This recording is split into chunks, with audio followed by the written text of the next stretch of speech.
Hey, Mooch, Crap, J-Dubs. Hey guys, what's going on? Mooch, Crap, J-Dub. Hey Mooch, hey Crap, hey Jay. What up with your Crap and Mooch and Jay with? Wake on up. It's Mooch, it's Crap, and Jay in the morning. Wipe your eye boogies, get your coffee finished yawning. This is Mooch and Crap. Show. Wake up, let us begin with gaming news, skits, and call-ins from all the fans. No matter where you at, Cali or Pakistan, New York or New Guinea, this is where it's at. These are Xbox dudes with Xbox views on slander and hate towards Xbox news. This is Mooch and Crap. Show for the people, and they coming with it. Now do you understand? Now do you get it? Ponies love to lie and PC fans won't admit it, but Xbox hate is real and they all with it. Call in, let it ring in. We here to rock, we here to win. It's about the games, it's about the pride. Now Xbox community, come on, let's rock. Mooch and Crap. Big show.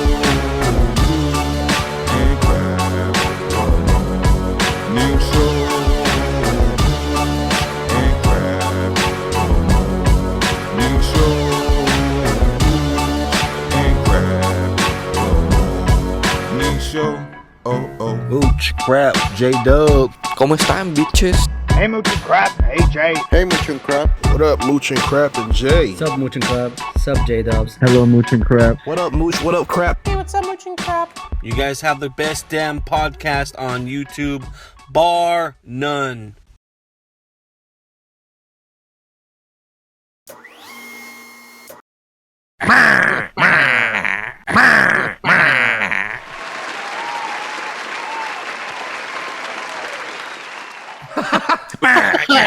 Good morning. Terrible. Things couldn't get any worse. Thank God I'm a Mooch maniac. He's my favorite. What's up, everybody? Good morning. It is M&C Mornings on Father's Day. It's just a good day to game, man. It feels good. Chat's just kind of rolling in here. Crap. You're just getting back from work, which is good. Me and J-Dubs did our technical checks today, folks, but as usual, no promises, okay? None whatsoever. None. My God, Crap, if we were putting out a different product, it'd have no warranty on the back of the box. Absolutely. Well, people don't like a warranty anyway. I mean, I can old. take a shit in a box and tell you it's, well, something. I forget how that. I know.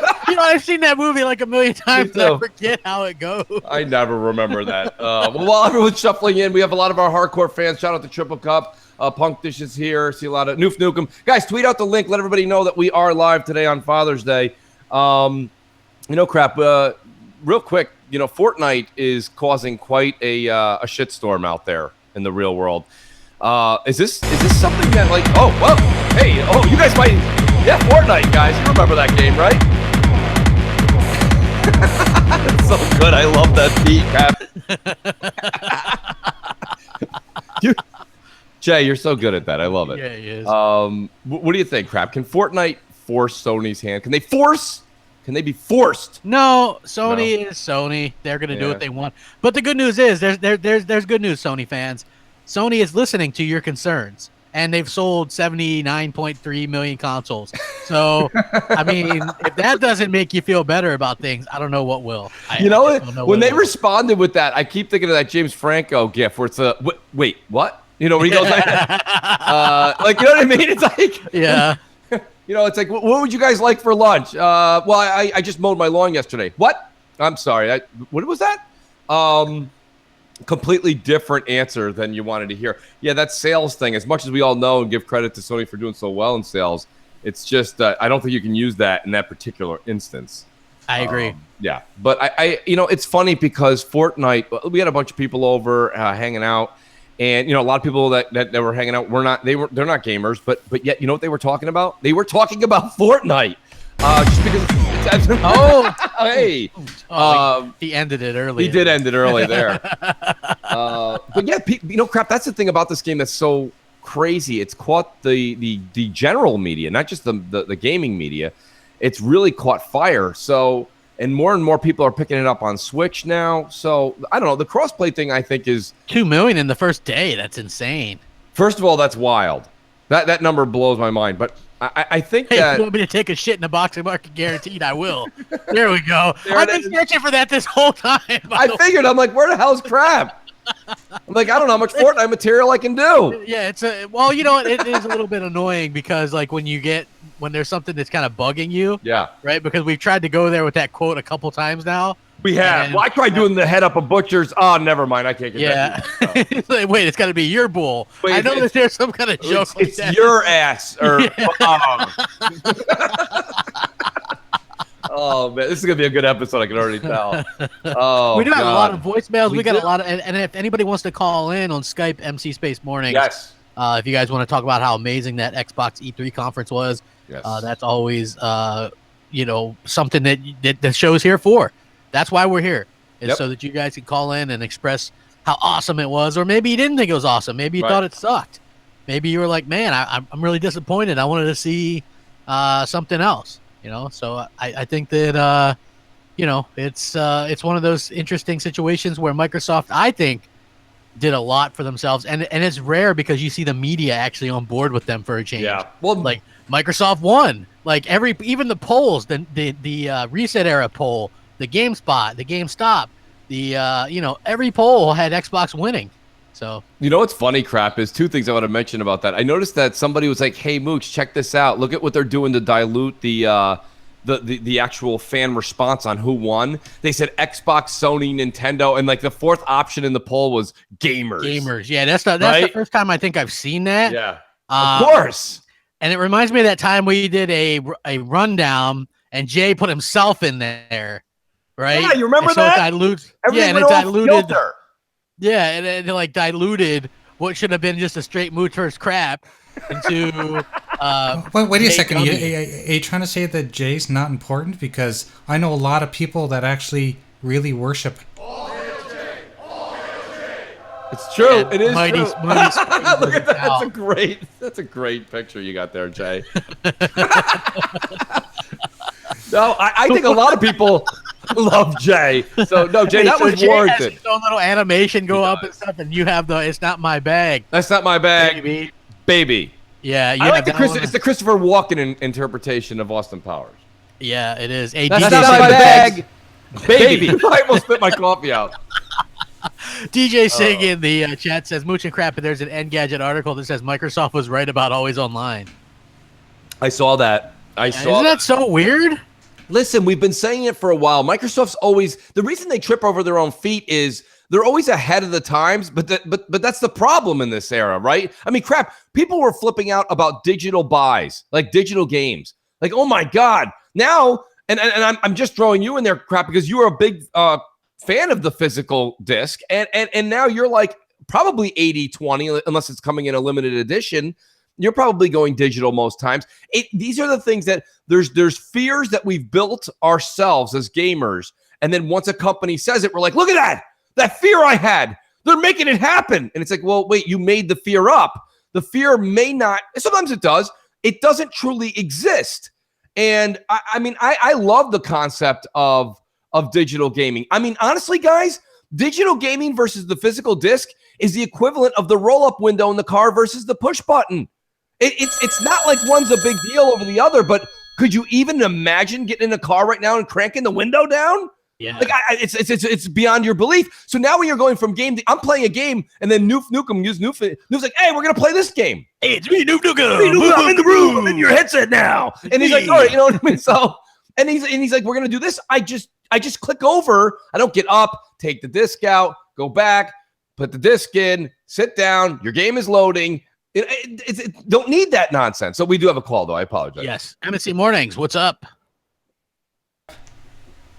Hey, Mooch, hey, Crap, what's going on, brothers? It's Noximus One here. Mooch, happy Father's Day, Crap. You enjoy it as well. Listen, real quick, what I just want to bring up to you guys, tell me what you think about this. What I'm glad that this whole FortNite thing is doing, it's finally bringing to light that we've needed cross-platform progression, like taking your data over from one game to another. I'm not so interested in cross-platform play, but progression of saved data and items, like if I want to play Destiny on PS4 with my pals, I should be able to do that there and take all my progress over to the Xbox One. So I'm glad that this the whole fiasco with Sony is finally bringing it to light. All right, man. Thanks a lot, guys. Have a great show. Again, enjoy your Father's Day, gentlemen. Peace. All right, nice. Yeah, I can't say that I disagree. I think that it's a very good idea. Here's the thing: I'm not big on crossplay. I don't really care about it. I don't care for it. Right. But if you have an account and you buy stuff and unlock stuff for an account, that account should be able to play on anything. Right. All your stuff. Like if you have the John Wick skins or whatever, and you played it on PS4, you should be able to take your skins at least with you to play on Switch or Xbox or whatever, Right. And that's the thing, I'm kind of caught in the crosshairs here a little bit too, Crap, because I'm with you. And shout out to the caller. First of all, thanks for the call. Happy Father's Day. Right back at you, brother. I appreciate it. But really, when it comes to crossplay, I think in the case of FortNite, it's a case-by-case situation. FortNite's a different animal. It's its own thing. It's become this immersion that everybody across all gaming platforms, mobile, console, PC, are all playing together. I get it. But realistically, when it comes down to it, man, we're not at a point right now where everybody just if your friends are all on PS4, you're probably on PS4. If your friends are all on Xbox, you're probably on Xbox. So if Crap says to me, hey, I want to play Fortnite, and my Xbox is on, and he's like, I'm on PS4, I'm very simply going to say to him, I'll play, come on Xbox.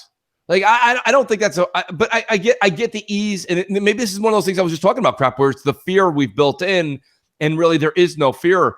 It's just something we have to it's a hurdle we all have to get past.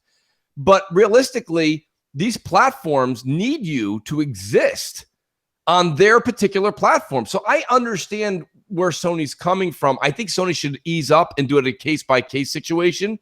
But realistically, Crap, if Xbox was our platform, I don't know if I'd want you to play Call of Duty versus another platform. I want you and your friends playing on my particular platform. So yeah. I get where Sony's coming from. I really do. From a business perspective, for sure. Yes. Yeah. Definitely not consumer friendly, but let's be honest, folks.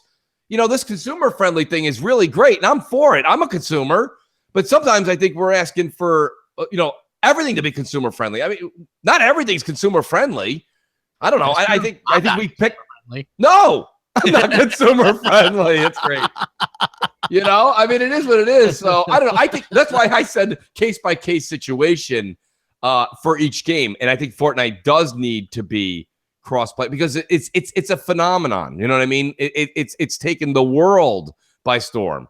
So that's where you ease up a little. But you know what? Hey, it is what it is. I know we do have a voicemail, Jay, that has a decent amount of length to it. Maybe Jay's taking a call. We know we have a plethora, but yes, we have one really special from an old friend of ours. Okay, it goes a little long, so please everyone have patience, but it's worth it.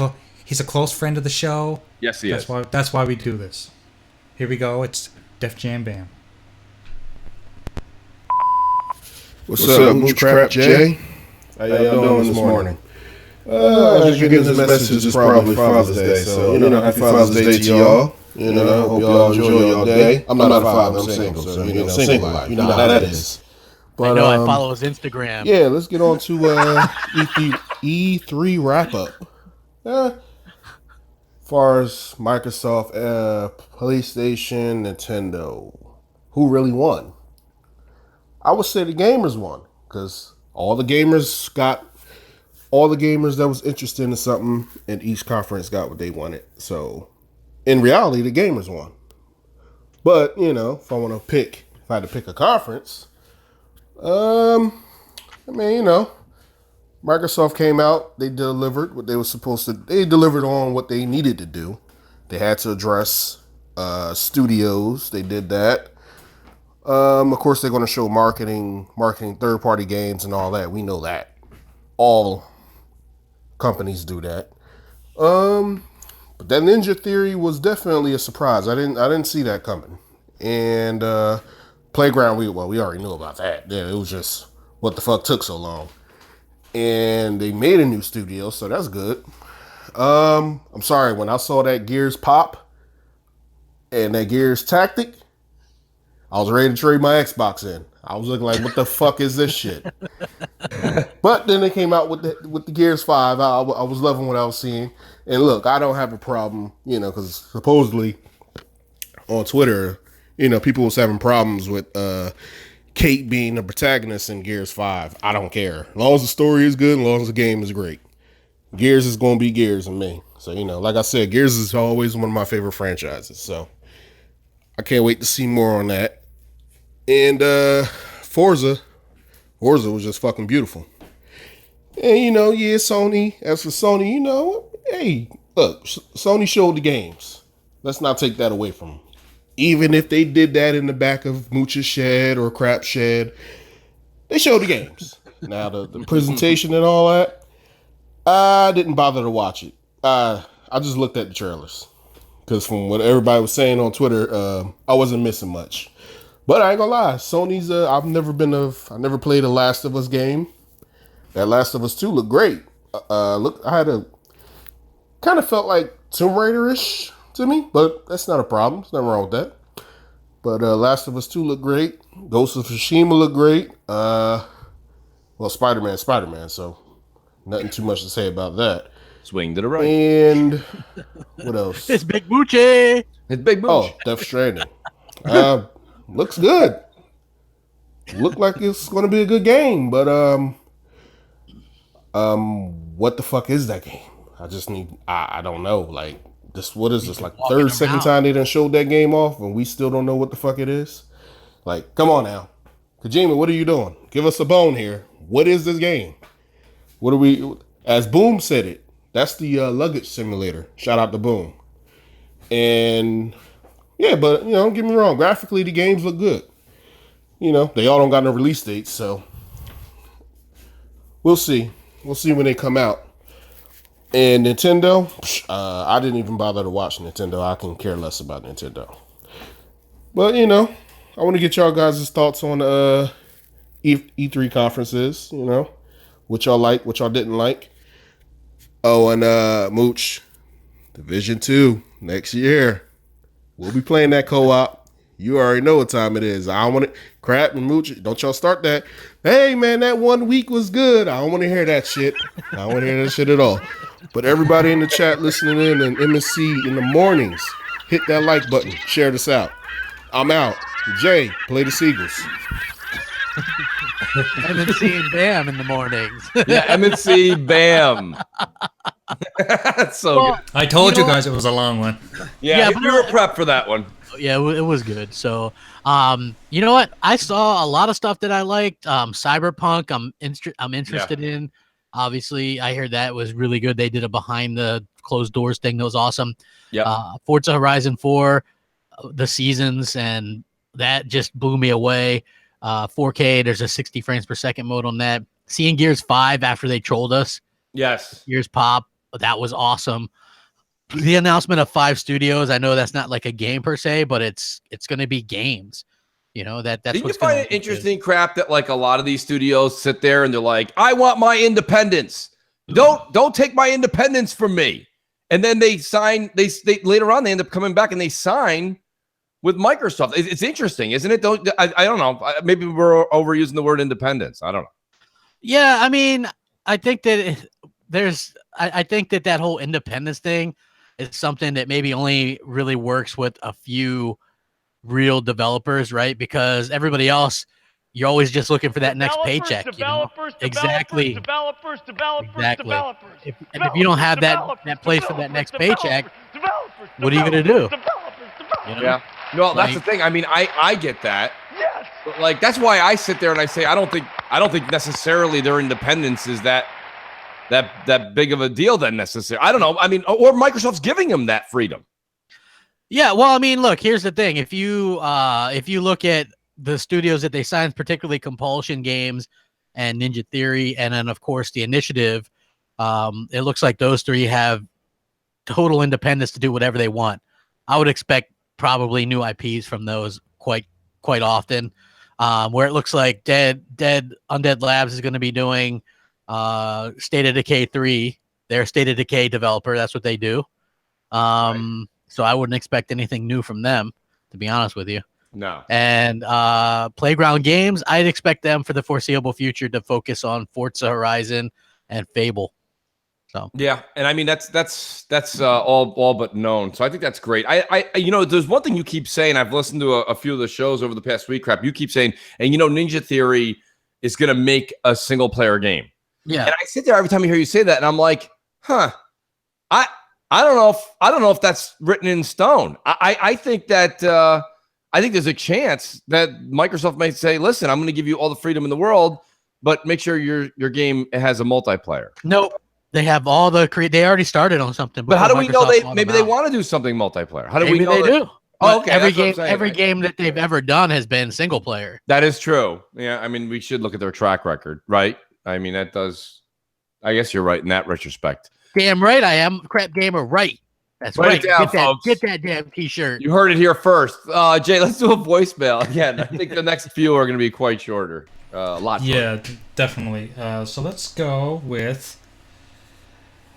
I'm going to eeny, meeny, miny, mo. G-Man, 1172. Oh, G-Man Jerky Boy. Jerky Boy? Yeah, should be good. Hey, what's up, Mooch, Crap, J-Dubs, what's going on, G-Man 1172? Just real quick, guys, we got to lay off AC Bongos, dude. We got to do it. My sister-in-law is from across the pond, and, that's her cousin, twice removed and once under her shoe. He's getting a little upset. He called and he left a message on my sister-in-law's voicemail. She just got off the phone, ripping me apart, saying, look, you had these friends of yours to stop picking on little AC, all right? His fucking message, he just said, I'm smart, I can do things, and I want some respect!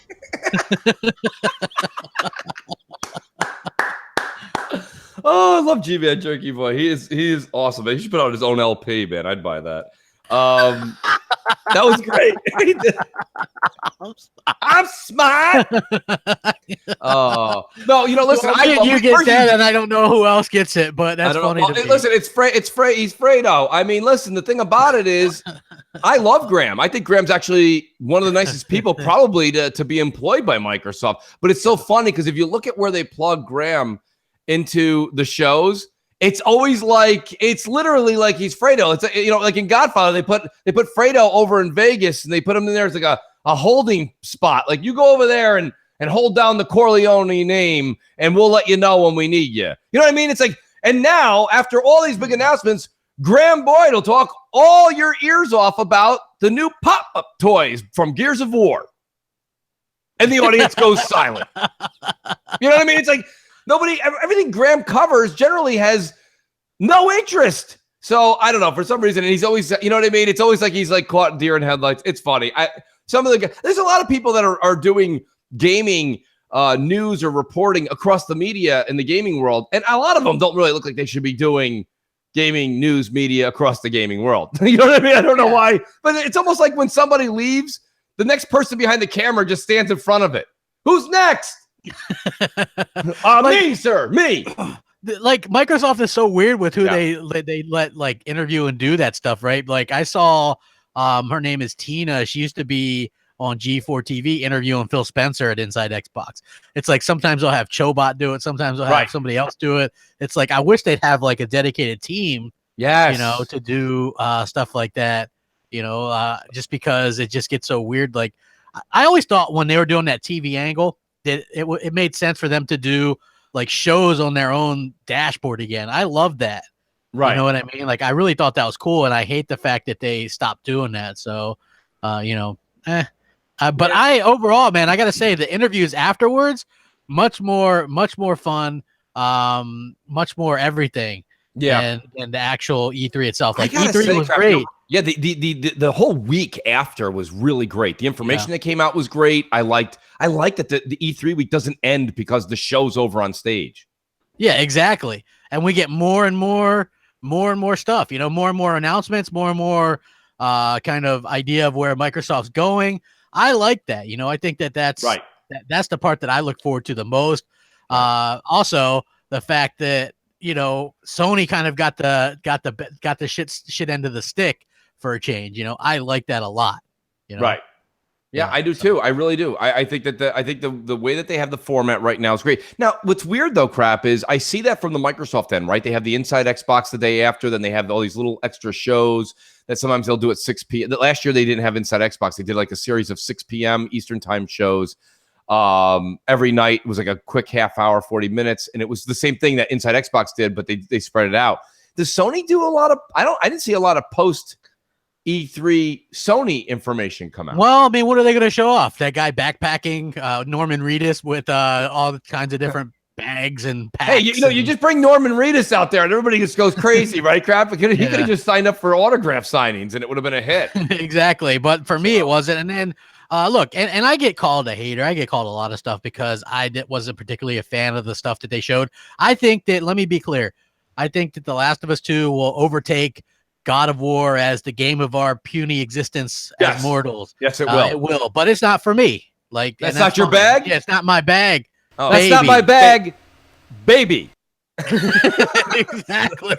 So but I thought it looked good for what it was. The couple seconds of footage that I saw because I was getting a snack and a drink. And then the Ghost of Tsushima game, no interest in that whatsoever. I thought the graphics looked pretty, but for me, games have to be more than just pretty graphics.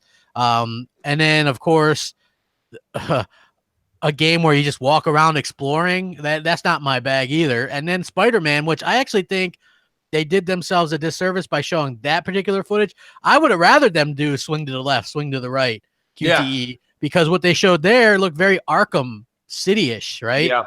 And so, like that's not my bad, so that one was the worst showing for me of Spider-Man, but it still looked good.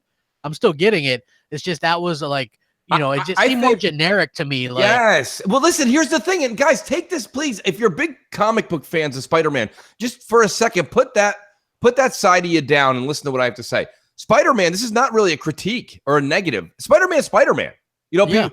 And once I have this conversation with fans of Spider-Man, they're like, well, Mooch, what did you want? It's Spider-Man. I'm like, that's how I started this argument. It's true. Right? It is what it is.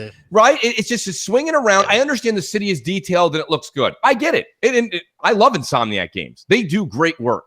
But realistically, at the end of the day, after you play probably 3-4 hours of it, you're like, oh my God, look, 65 other little things appeared in the city that got to swing around, run on the side of the building, fight a guy on the top. It's Spider-Man. We've been playing the same That, my game. friend, is a you problem. It might be, Mooch. That really might be a me problem. I'm going to play it. I might play it, but I'm just not overly amped. And that's the only thing I'm saying is I think a lot of people are getting on the Spider-Man train because it's Spider-Man. It's the same thing. Remember what I told you with Star Wars? Not Battlefront 2, just Star Wars. Remember when Disney first purchased it? We were talking well over, a year or 2 years ago. And I'm like, crap, they're making like word of the day toilet paper Star Wars. TP. Yeah. They have napkins and they've got paper plates. They've got shoelaces and they're coming out with Star Wars everything. I'm like, I think we're going a little overboard with the Star Wars. And now it's funny. Nostalgia now is a hell of a drug. It is. Yeah. Well, hey, somebody says, but you love Sunset Overdrive. Crap. Sunset Overdrive was a new IP. It was his own thing. Yeah. I think Spider-Man is something a little like the fact that they're just like, oh, here's all these villains. And I don't know. I think maybe it would have been better tied into maybe the movies or something like that. But I mean, I'm still excited for it. It's just that took a little bit of the shine off. It's just like the same generic enemies that all look the same. And I made kind of a bold prediction, which I don't even know if it was a bold prediction, but I said Forza Horizon 4 is going to get a better Metacritic score than Spider-Man. And I think that that's really going to be the case because if you look at Spider-Man games in general, or like those type, even Insomniac games, you don't see them get like those 90s. You know what I mean? Like everybody just assumes that Sony gets these hit after hit after hit. And I think the game's going to get in the 80s somewhere for sure, but I think Forza Horizon 4 is going to get in the 90s. No, I'm with you on that. But Dan White, Dan says the people who played it like it. And I'm assuming he's talking about Spider-Man. That's not the argument. I just said Insomniac Games is an outstanding studio. I expect nothing but perfection out of them. But like Crap said, like there's only a few of the NPCs on screen, right? And then they're like, Mooch, like someone was like, look, I'm counting 8 You keep saying 4 or 5. I'm like, yeah, but the 4 or 5 in front of you are moving, and the other 2 behind are just like Crap's animation on this show. Their shoulders are going up and down, and they're just sitting there waiting for you to beat the first 4. They're checking their voicemails and they're checking their tweeters. Yeah, you know what I mean? Yeah. I'm like, guys, this is not that big of a deal. And once you get done with I jumped up and I hit the guy with the web and I threw him left and right, that animation will start to get old, and then you're just going to have 65 of those beams of light in the air which are tasks. And you're just going to, I just think it's going to be extremely repetitive. And Sunset Overdrive, like you said, Crap, was a new IP. I love the writing in it. It was like that make fun of the apocalyptic, kind of like Shaun of the Dead meets what's that zombie movie with God, now I can't remember his name. The guy from Cheers, and Woody Harrelson was in it. Zombieland. Zombieland makes fun of that genre, and it does it well. Shaun of the Dead did the same thing, and I thought that this post-apocalyptic world, with whatever happened in Sunset Overdrive with the crushed creatures, that's what I used to call them. They look like orange soda bursts. They made fun of it because it was corny, and they knew how to kind of do a tongue-in-cheek thing, and it was funny. So I gave them a little bit more slack, but I think Sunset Overdrive needs a lot more work. If we're having a Sunset Overdrive 2, Crap, it needs a lot more. Just to point this out as well, those saying that, like, predicting that Spider-Man's going to get 90s. Sunset Overdrive, as good as that is, 81. Ratchet and Clank, as good as that was, the remake on PS4, 85. I'm telling you, you guys that are setting the bar way too high, it's a Spider-Man game. Yeah. He swings around. I'm sure it's going to be a fine game. Yeah. I'm just telling you that I would not expect like this phenomenal this what's coming out around that, Crap, that September? Isn't Shadow of the Tomb Raider comes out a week later? But other than that, I mean, Spider-Man's probably going to get its time in the sun for a good chunk of September. See, Sony knew what they were doing there. Also, by the way, Resistance 86, Resistance 3 83, Resistance 2 87. Right. So they don't really hit that big 90 mark. And I would just assume that this is probably won't. And I'm not saying that makes it a bad game. I'm just saying if I made a prediction that Forza Horizon 4 is going to score better than it, then that's my prediction, man. Right. It's, also shout out to Lady Foxfire, because I was like, oh, you didn't even say hi. And then she's like, no, I did. And then so now she's kind of like, oh, well, she should say something. So yeah, there. Well, thanks to everybody. And shout out to Luca's in the chat. Luca's in the chat Happy too. Father's Day to everybody. Yes. So I appreciate that. You know what? Did your dad never give you a nickname growing up? No. No? Negative. Mine did. Nice. You want to know what it was? Sure. Baby King Kong. Nice. Yeah. Right. Nice. That's a pretty good nickname, to be honest with you. Yeah, isn't it? Yeah, let's be honest. The King Kong was like that was basically big in gaming. I'm thinking Rampage. Well, no, when I was like, because I was always like, when I'd go past the window, he said that my shadow kind of like King Kong. So, yeah, that's great. Like, yeah, I've got a funny nickname story. So, my sister, she has 2 kids, 2 boys, and she got divorced very early in after she had the kids, right? And so one of my nephews really didn't know his dad very well, so I kind of stepped up and I basically became I was Uncle Jay, but I was I played the father role for a long time, and when he grew up, I was giving him a nickname. So his real name is Alexander, and I called him Alexander Porkchop for the longest time, and to this day, the boy's 22 years old, and he still goes by Porkchop. So I don't know if that's funny, but I mean, but the fact that these names carry on forever, and he's a big guy too. Yeah. Well, I mean, it's we still call him Porkchop. Porkchop, nickname Tiny or something, right? Oh God, that's great. Yeah. So I mean, I had an interesting kind of childhood growing up and stuff like that. So, but yeah, just Father's Day has always been pretty important to me.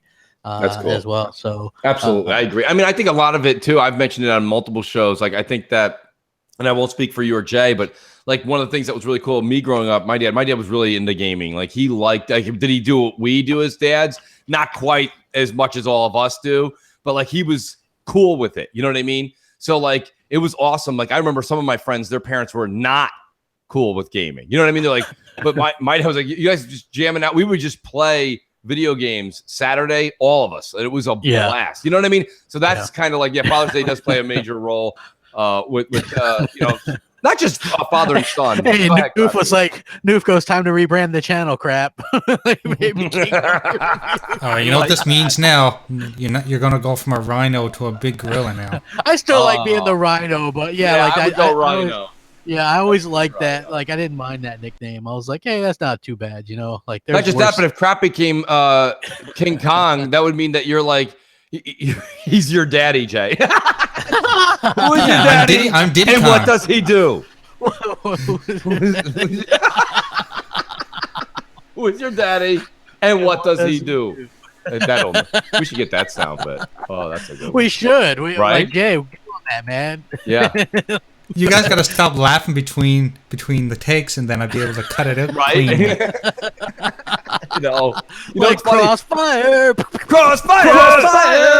Can't tell which one's real or recorded. I know, right?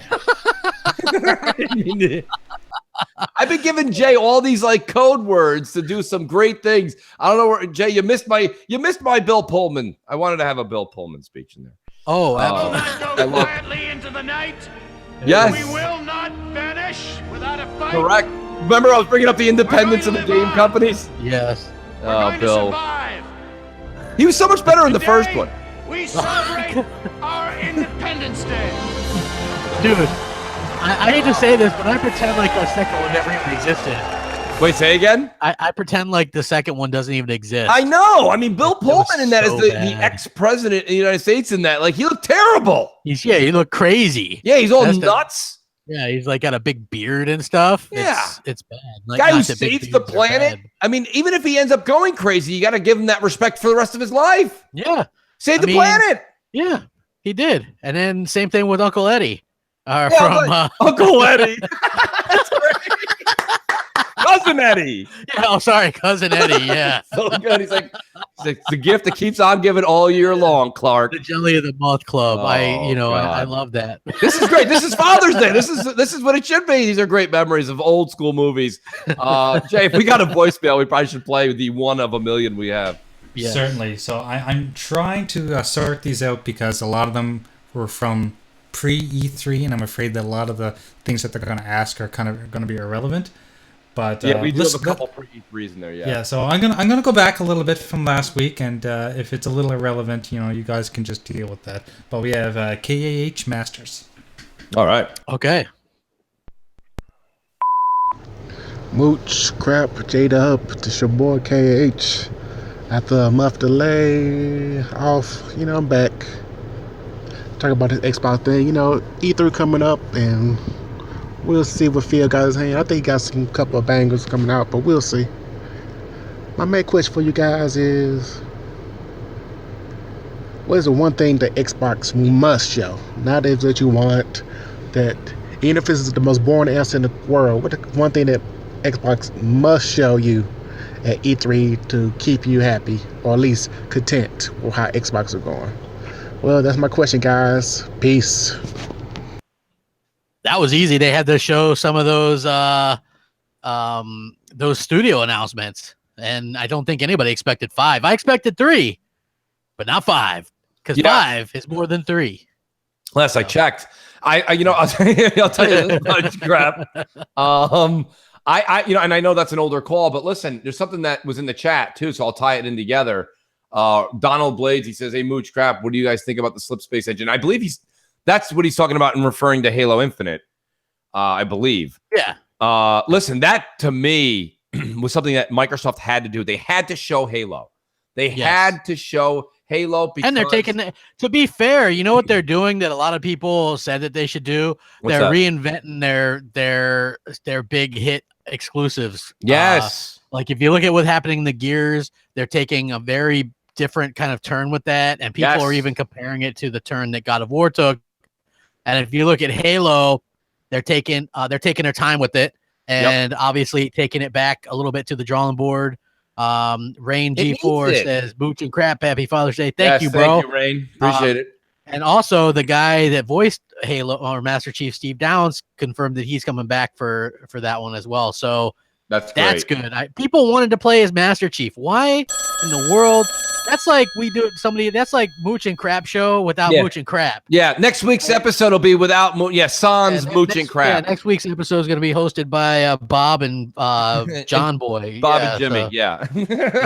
Let's see who shows up for that shit. Nobody, because they'd be expecting Mooch and Crap. That's right. Yeah. We have you'd be disappointed too. MSC Mornings, what's up? You'd be disappointed too. Yes, sir. Mooch, Crap, Chat, and Jay, aka the Fatherboard. What's going on to y'all? Happy Father's Day to everybody. Hope.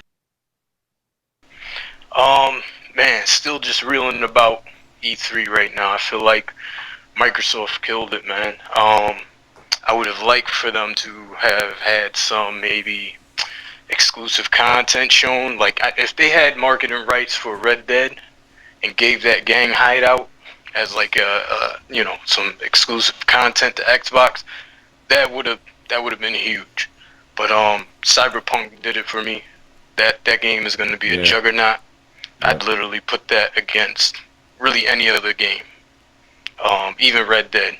But we're not going to see that for God knows how long. But anyway, I know a quick question for you guys. I know they said they were going to be looking to acquire more studios in the future. I was just curious, is Visceral still on the table? Because if so, I think that would be an excellent grab for them. But yeah, what do you guys think? What do you see coming down the line? All right, have a good one. Happy Father's Day to everybody. Peace. No, that was a great call, Crap. I kind of want to answer the caller's question, but then somebody in the chat actually brought something up that I have been thinking about it, not quite in those terms, but I think Cyberpunk. You know, it's funny. We all say Red Dead 2 nothing could really give it a run. Nobody will ever be able to compete with it. I think Cyberpunk 2077, Crap, would be able to be the game that may just be able to go head to head with Red Dead and beat it. Not that it will. Well, it's hard saying, but people are genuinely excited for Cyberpunk, and apparently it's it blows people's minds. People are saying it's going to be banned in some countries though for whatever reason, but that's why I'm kind of happy that where we live where we do. But it's just entertainment. I don't know why people would ban, but for me, that's much more of an interesting premise than The Witcher. And I love The Witcher, but that game I'm right there with you.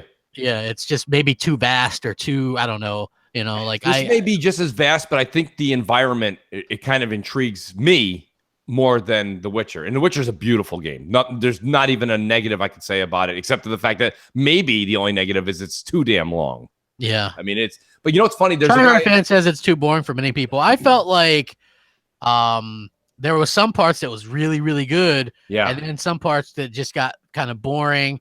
And then some of that leveling up. Same thing with Assassin's Creed Origins. I like that game a lot. Yes. But then they make you constantly grind towards the end, and I didn't like that. With The Witcher, it's also it wouldn't have hurt if they would have thrown in some achievements. I got to tell you, keep me going I'm a with bit. you on that. I'm with we have such. All right, we want to take that live call, but someone in the chat. I just want to say.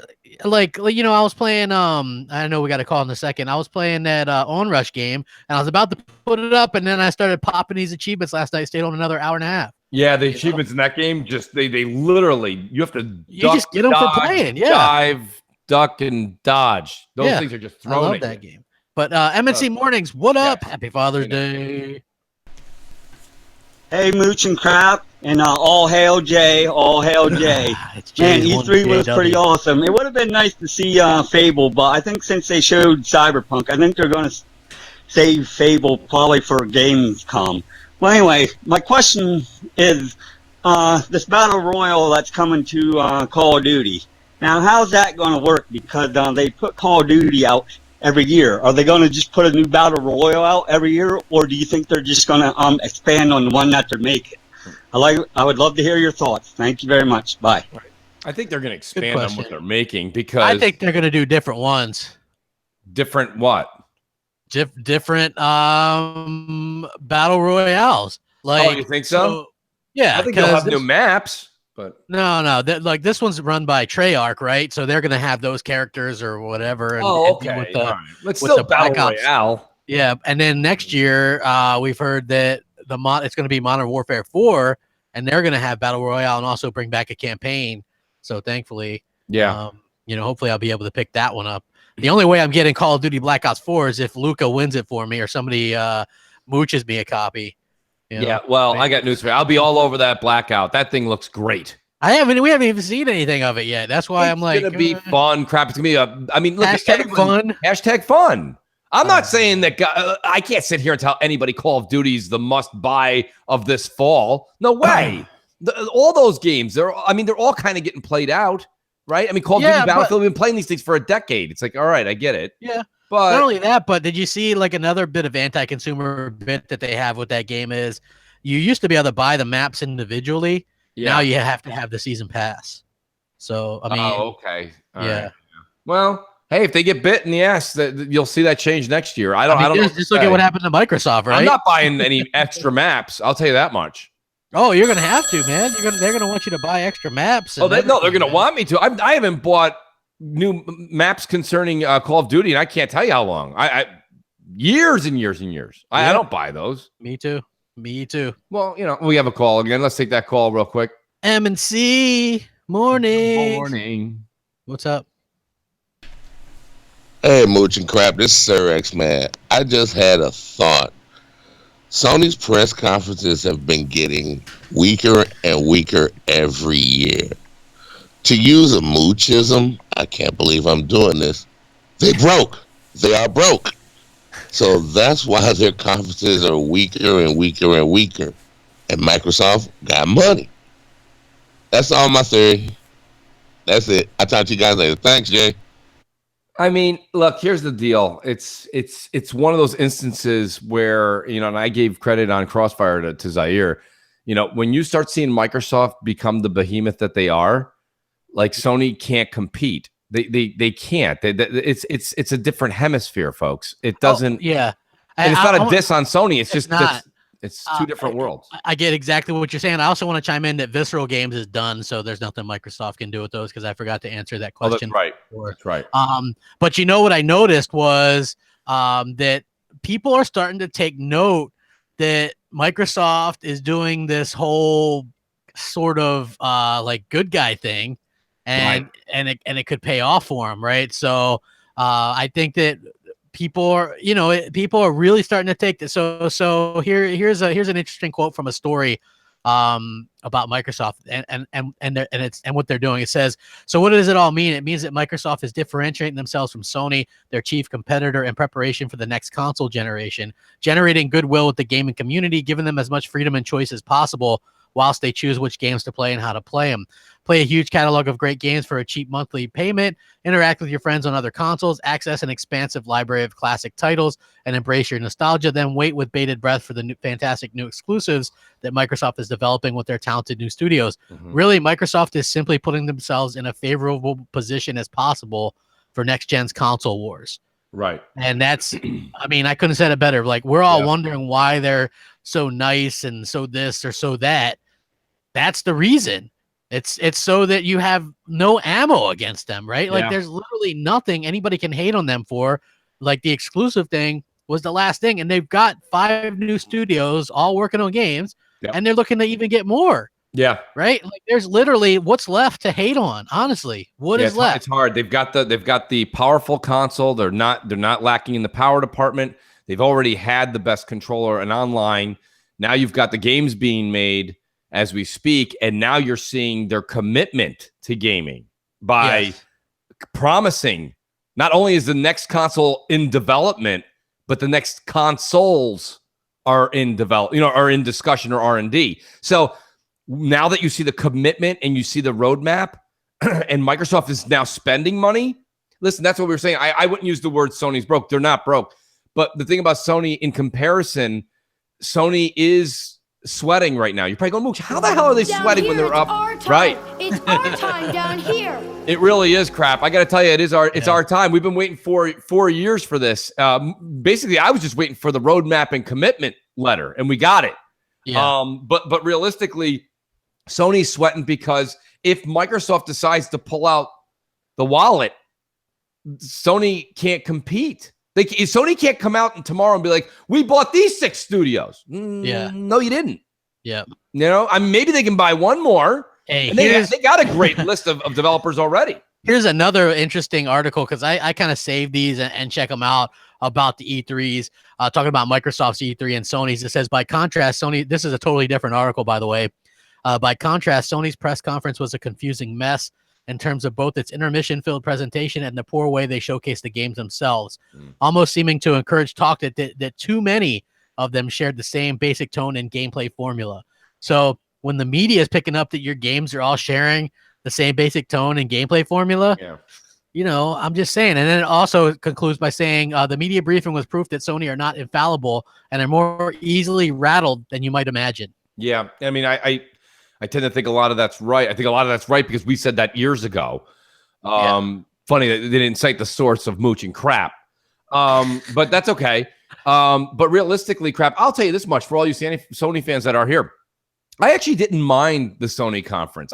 We could sit here and giggle and laugh at the church they set up and the way that they shuffled people. We had that inside Sony presentation with the man who should never be sharing airtime with a microphone, Sean Layden. That was all a misstep. But I thought the way they presented the games and everything like that was just the same that they've done for the past 3 years when everybody was touting that they won. You know, they had a big panorama kind of screen. They've always done this more like cultural type of like music. They've always had the orchestra. No, they're like tacking that weird flute. music on like lately. It's like since they did they did a symphony one year that was kind of good. And now, so for the next 2 years, they half-ass with these other musical things. Like, I don't want to watch a guy play a banjo for 10 minutes. No, and I mean, that's the thing. Here's the reason that the banjo is a problem for all you guys that didn't have a problem with it. I actually thought it was okay, but here's the thing. You can't say that guy comes on, he plays a 7-minute piece on the banjo, and that cuts into my E3 time. If you're going to have the banjo and the Yaz flute, okay, if you're going to do that stuff, then that's got to be. So if your show is 90 minutes and those guys take up 15, you've got to tack. That means your 90 minutes those are in addition to the fact that show wasn't very long and we had 2 musical performances in between. That shows you're trying to kill time more than telling me you're trying to get this awesome piece of music that ties into the game. You know what I'm saying? Like that looks like filler to me at that point when it's eating into your 90 minutes. So that was my only issue there. But Crap, there was something here that his name is Brujo X. He says, I'm amazed at how many people bitched about Locke being playable in Halo 5, but have no issue having Kate as the main lead in Gears 5. He says the hypocrisy. Brujo, I got to be honest with you. He makes a valid point here, Crap. He doesn't really make a valid point. I can tell you why, because Locke did nothing to make anybody interested in that character. While Kate, what is Kate doing? She's part of the Locust bloodline.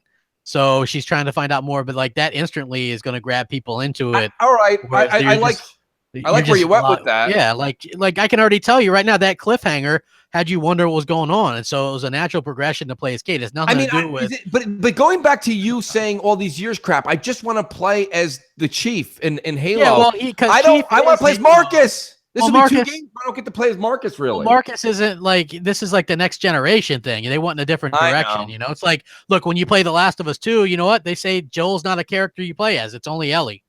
So, like, people are going to have to deal with that, too. Just kind Joel's of is not what it playable is. at all? No.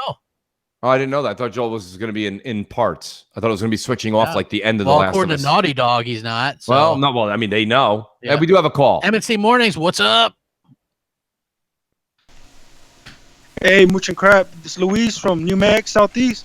I was just wondering, why do you think, like, on The Last of Us, Horizon Zero Dawn, and God of War, like, they look good, but why do you think the background looks so foggy? All right, cool. Thanks. That's because of the PS4 hardware limitations.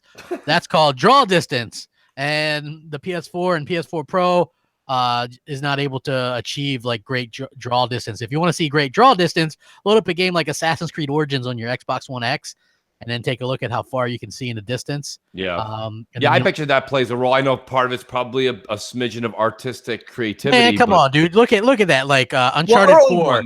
Yeah. Uncharted 4, Horizon Yeah. Zero Dawn, God of War. There's fog everywhere. It's like a goddamn rock concert, man. They got a fog generator. Terrible. Yeah, it's like a Rush concert. That's great. I hear you. No, I think technically what you just said holds water. Crap. I agree. Yeah, I don't know. I personally think that, but I mean, getting back to the developers have been using fog for that reason for a long time. That's what I'm saying. You're not making that up. That's actually something that, I mean, the Don could probably speak a little more to that. But The Don.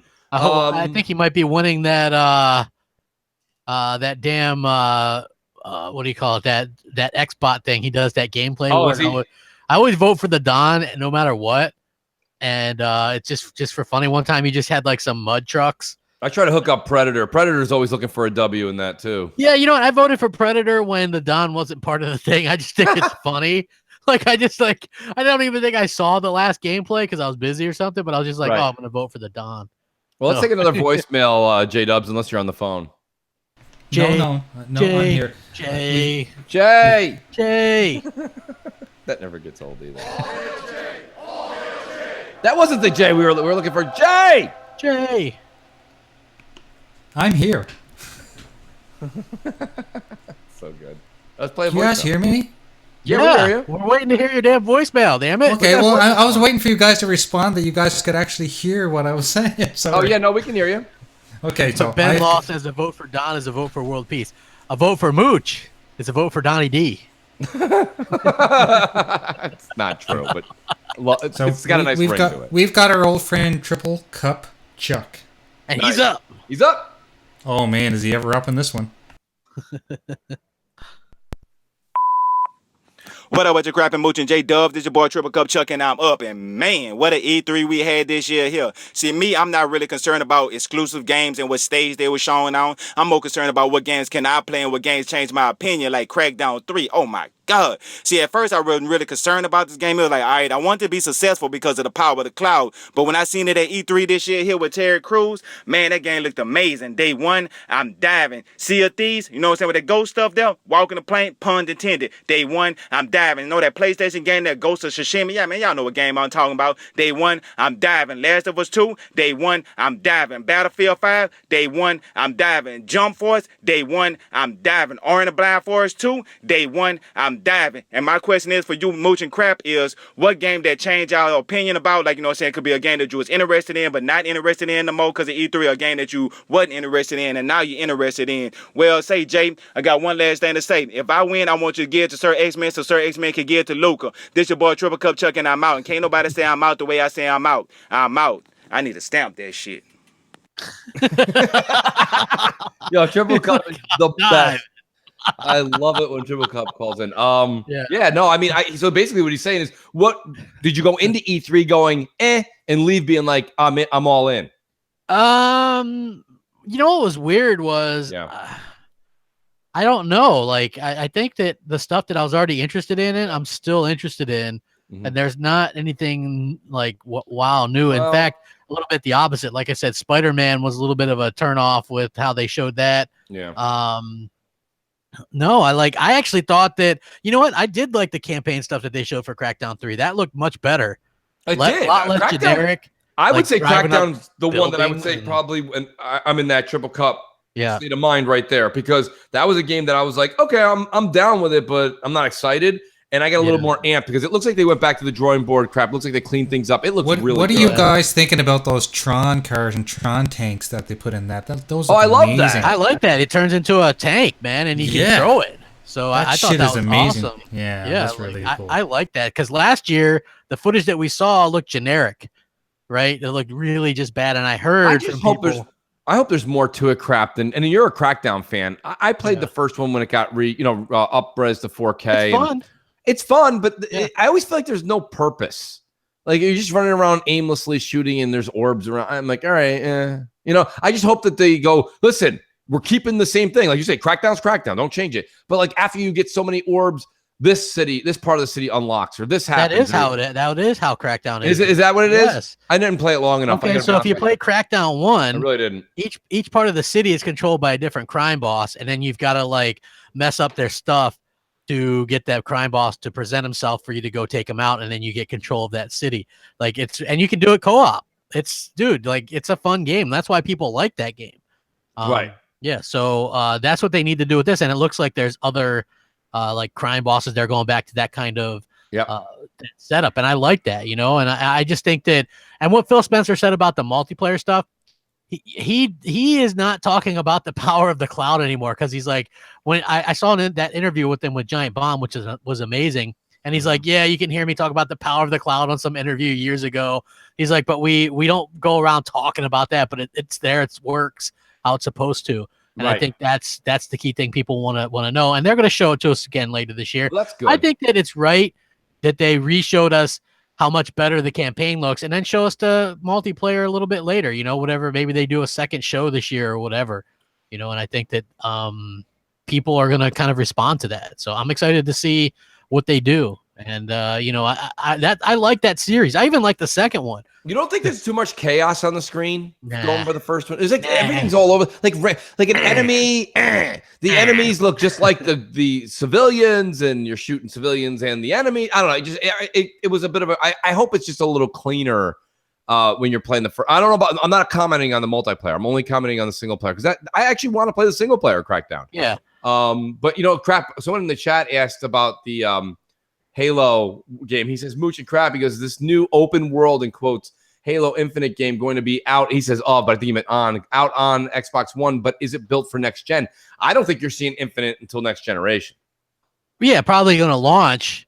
But you'll be able to play it on Xbox One. Yeah, you'll be able to play it. You'll be able to play it, and it'll be 60 frames. I'm not sure what resolution it'll be. Right. I'll be playing it on the Scarlet at 4K 60, but yes. Yeah, I recommend everybody. A lot of people. I'm sure you'll probably, like other people in the X, will probably be able to play at 1080 60 or something. I would think so. Crap. Yeah, maybe even a little bit more than that. But the reason why they're redoing, if you just look at what that trailer showcased off, was they're gonna have and maybe animals and fauna and an open world. And I think that would work well with Halo, because Halo, the original one, was like this sandlot. A sandbox type game where you had to go back and forth, you know what I mean? And I think that works well for that franchise. They're kind of reimagine it, and I'm glad they're taking their time with it. It sucks that we got to wait, but get it right. Yeah, let's take that call. MNC Mornings, what's up? Folks. Saturday Mooch, something Crap. Welsh Gamer here. I'm late to the party. I've only just got home, only just turned on M&C Morning, so apologies if you've answered a question like this or similar to this. But I was anticipating Playground Games to announce Fable, or at least what they're working on, like an open world RPG or whatnot. But I'm 100 million% sure it's Fable. But because Phil Spencer dropped the teaser that they are working on something and they can't wait to show it at a later date. I'm just wondering if you guys think that whatever they're working on, hopefully fingers crossed is Fable, will they show it at Gamescom, or maybe or at some point this year, maybe drop a trailer on the Xbox YouTube or on Inside Xbox, I don't know. But when do you think we'll see it, if we do at all this year? Cheers guys, thank you. Which Crap? He's talking about Fable. Oh, Fable, yes. And I'm not sure that we're gonna get that this year. I'm not.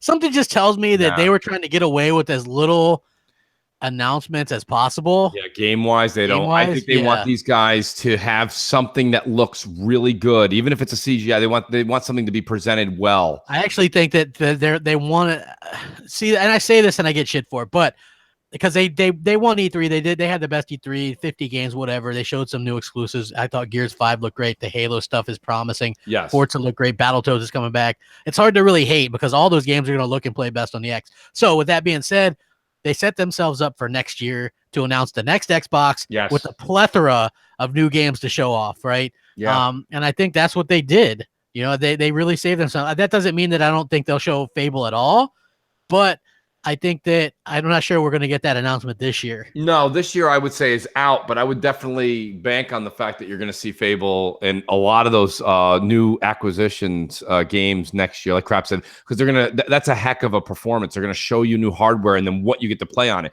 That's what you want as a consumer. That's the roadmap. Well, why would I buy this Scarlet? This is why. right? I mean, that's it. That's all you need to know. The games are going to play much better. And listen, I know. Look, we don't need to get into. Nobody needs to open up a technical detail map. But next gen, for me, most games, 90% of them, they all need to be 4K 60. And Crap said it. You'll be playing Halo Infinite in 4K 60. You know what I mean? On the Scarlet. And probably like Crap said, 1080p or 1440p 60 on the X.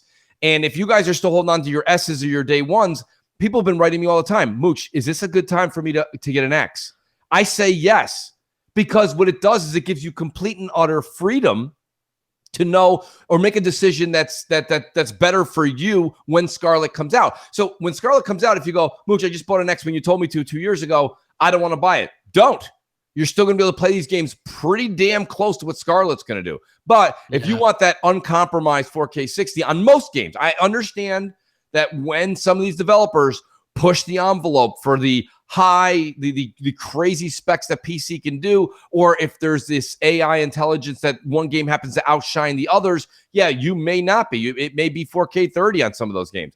But that's going to be rare. A lot of these games that come out, like Dying Light, I'll pick on Dying Light 2. If Scarlet was out, my opinion, if a game like Dying Light comes out and the Scarlet's available, that would be a 4K 60 game. Yeah. You know? So, I mean, or 14, even if it's an 1800p 60 frame game. I just think 60 frames will become the norm for most games. And that's why. So trade in your S now, get whatever you can for it, upgrade to the X. Crap, did the X take a price drop?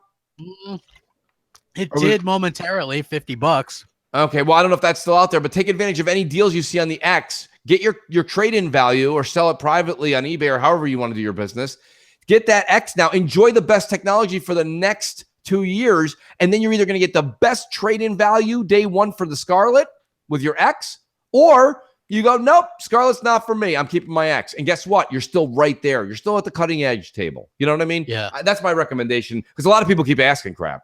Yeah, I say get it. It's like, okay, do I get this new phone or do I wait for the next one? Well, I mean, there's always going to be a next one. There's always a next one. Now, the phone reference only differential is that's yearly, and the console one looks like now with these midterms, Crap, looks like we're looking at 3 to 4 years, every 3 to 4 years. So, I think that it's up to people to kind of make their own choice. But the thing is, if you have an X and you want a Scarlet, you're going to get probably a few hundred bucks for it trading in. You're going to get two. If the Scarlet's, what do you think though, Crap? You think the Scarlet will come out and be top dollar, or it'll be $400? I think it'll be $499. $499. Right. I agree with you, actually. So if it's $499 and you're going to get somewhere between $200 and $250 for your X at GameStop, it's $250 to go into another generation, folks. Yeah. That's cheap. If you don't make the initial investment, then you can't bitch at the final price. Like the first time you go out of pocket, it's costly. But now I have my Xbox One X. I'm getting the Scarlet day one. I'm trading in my X. Well, I never get rid of anything. It's weird. And shout out to Noob Noogum. He just got rid of his Nintendo Switch. And I mean, that's cool. And I see a lot of people early in the generation got rid of their PS4s as well, and then they get new ones when God of War comes out. And I'm just like, why didn't you just keep your PS4? Yeah. Yeah, like, I mean, and don't get me wrong, shout out, Noof is a very, very close friend of the show. We know Noof. I would not recommend, if Noof said to me, Mooch, I'm heading to the store right now to trade in my Switch, I would have been like, turn around, go home. Don't do that. Like, whenever you take these devices and you trade them in, you're taking an ultimate loss on the device. And if you plan to buy it again, it's just not good. Not good for the wallet. So I don't trade in anything, man. If anyone came to my house, they'd think I had a video game museum here. Well, here's the thing. I have to now let me question the other side of the coin. Crap saying I'm gonna go get the Scarlet and not trade in my X. Well, yeah, unless Jay's right, unless Crap's gonna like open up his house for a museum of video games, why would you keep the X? It's a dinosaur to you. Oh yeah, let me pay the bills real quick. Failed Pyromancer. He says, I think you should get the S and wait it out until Scarlet comes out. That $500 is a good amount to save that will go in the Scarlet. Too many. Well, you know what it is? Failed Pyromancer. And let me finish what he said. Too many mid-gen refreshes killing our pockets. Yeah, but Failed Pyromancer, you got to understand something. If you're going to buy Scarlet, that S, if you hold on to that, you know what that S is going to get you? A bag of Funyuns. You know what I mean? You're going to get a GameStop scratch and sniff sticker. Because I still have an S. It's a fun little console if you don't really care about. It's a fun little. You talked about it like it was a toaster. Go ahead. It's a fun little console if you don't care about like super sharp graphics. And I'm just telling you, playing this stuff on 4K TV, makes it look bad, like some of the games, you know. So the X is the way to go. It's $500 over 2 years. I don't know what that breaks down to, but it's well worth it. The amount of time you're going to put into it. You want the absolute best that you can get for a console, and that's it. Right. You know, you can get them on sale. It's like, and then just have your externals. You know what I did with my S? I just have I never put anything on the internal hard drive, externals. I just popped it out, plugged in the X, plugged in the externals, and I was ready to go. Yeah, right? it literally was minutes. Yes, it was like, and I was ready to game, and that's what I'm going to do with the next one. They're going to make them super easy. You're going to be able to use your same controllers or use the new one. Yeah. You know, Shout out to Goodang775, by the way. Awesome. Who is also a new support or he's a new Patreon supporter, and so is Lethal Papa and Josha Z and Jack Jackal and Justin B and Anthony N and John S and Mark D and G-Man 209 and Mel S Chief, Vertigo Tempest, John Y, Alan Savage, Plague I, Drunken Chewy, Jazzy Noob Xbox, Suicide King, G-Man 1172, Dirk Griggity. Diggity. Yeah, we've got a lot of people supporting us on Patreon right now. We've had a few pick up. So if you guys want to get in on that Patreon goodness, which we should probably do a Patreon podcast this week. We should do let's do that. Let's make that happen. I'm not on the road, so that'll be perfect. Crap, we'll make that happen for all you guys. But you know, Goodang, he made a point. He goes, "I don't trade, I sell, I get more money." Goodang, you're right. And actually, years ago, I used to do that. I used to sell it because you do make a lot more money selling it personally. Here's the thing. It's just like trading your car in. You can make more money if you put the for sale sign on the window and sell it in your front lawn. You can get a guarantee. I can take a dump in a box and you put a guarantee on it. Hey, but you know what's nice is you probably make anywhere from 50 to 75 less by trading it in. But here's what I do: I walk into GameStop, I literally hand it to them. We've got such a great relationship that they're like, "Dude, don't worry about it. We know you take care of I take care of everything. I have the box. I put it back in the box the same way it came out of the box. I take care of everything. So I bring it over there. Boom! I get my trade in. You know, if you're an Ultra or an Elite customer over there, you get a 10% bump up. And you take that, you take the new console, you go home. It's no questions. You know what I mean? It's not a problem. Whereas if you sell it independently, numbers or emails exchange, let's say they get home, who knows? Freak things can happen, right? All of a sudden the disk drive doesn't work a week later. And then this person's writing you, they're like, what the heck's going on with this disk drive? You know what I mean? It's like, you don't need the nonsense. But GameStop's not going to call you. So anyways, that's why I think sometimes it's better to trade it in because of the no nonsense. But Goodang is right. If you have the patience and the time, selling it independently, you'll get more money. But getting back to, there's a lot of people in the audience here saying, no, just hold on to your S. I can't. I could never recommend that to anybody. If you're asking me if you should, I say you should. Why would I tell somebody no? For the next 2.5 years, you should play the game with a crud covered screen in front of you. I don't.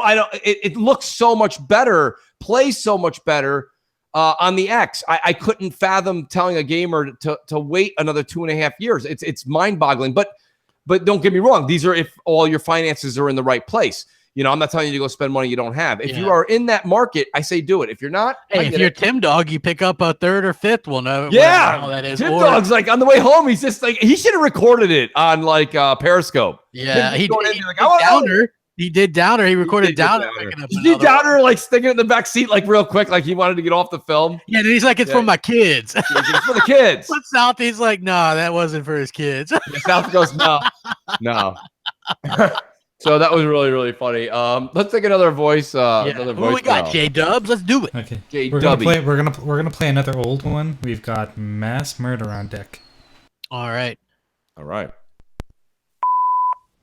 Hey Mooch, hey Crap, hey J Dub, it's Mass Murder.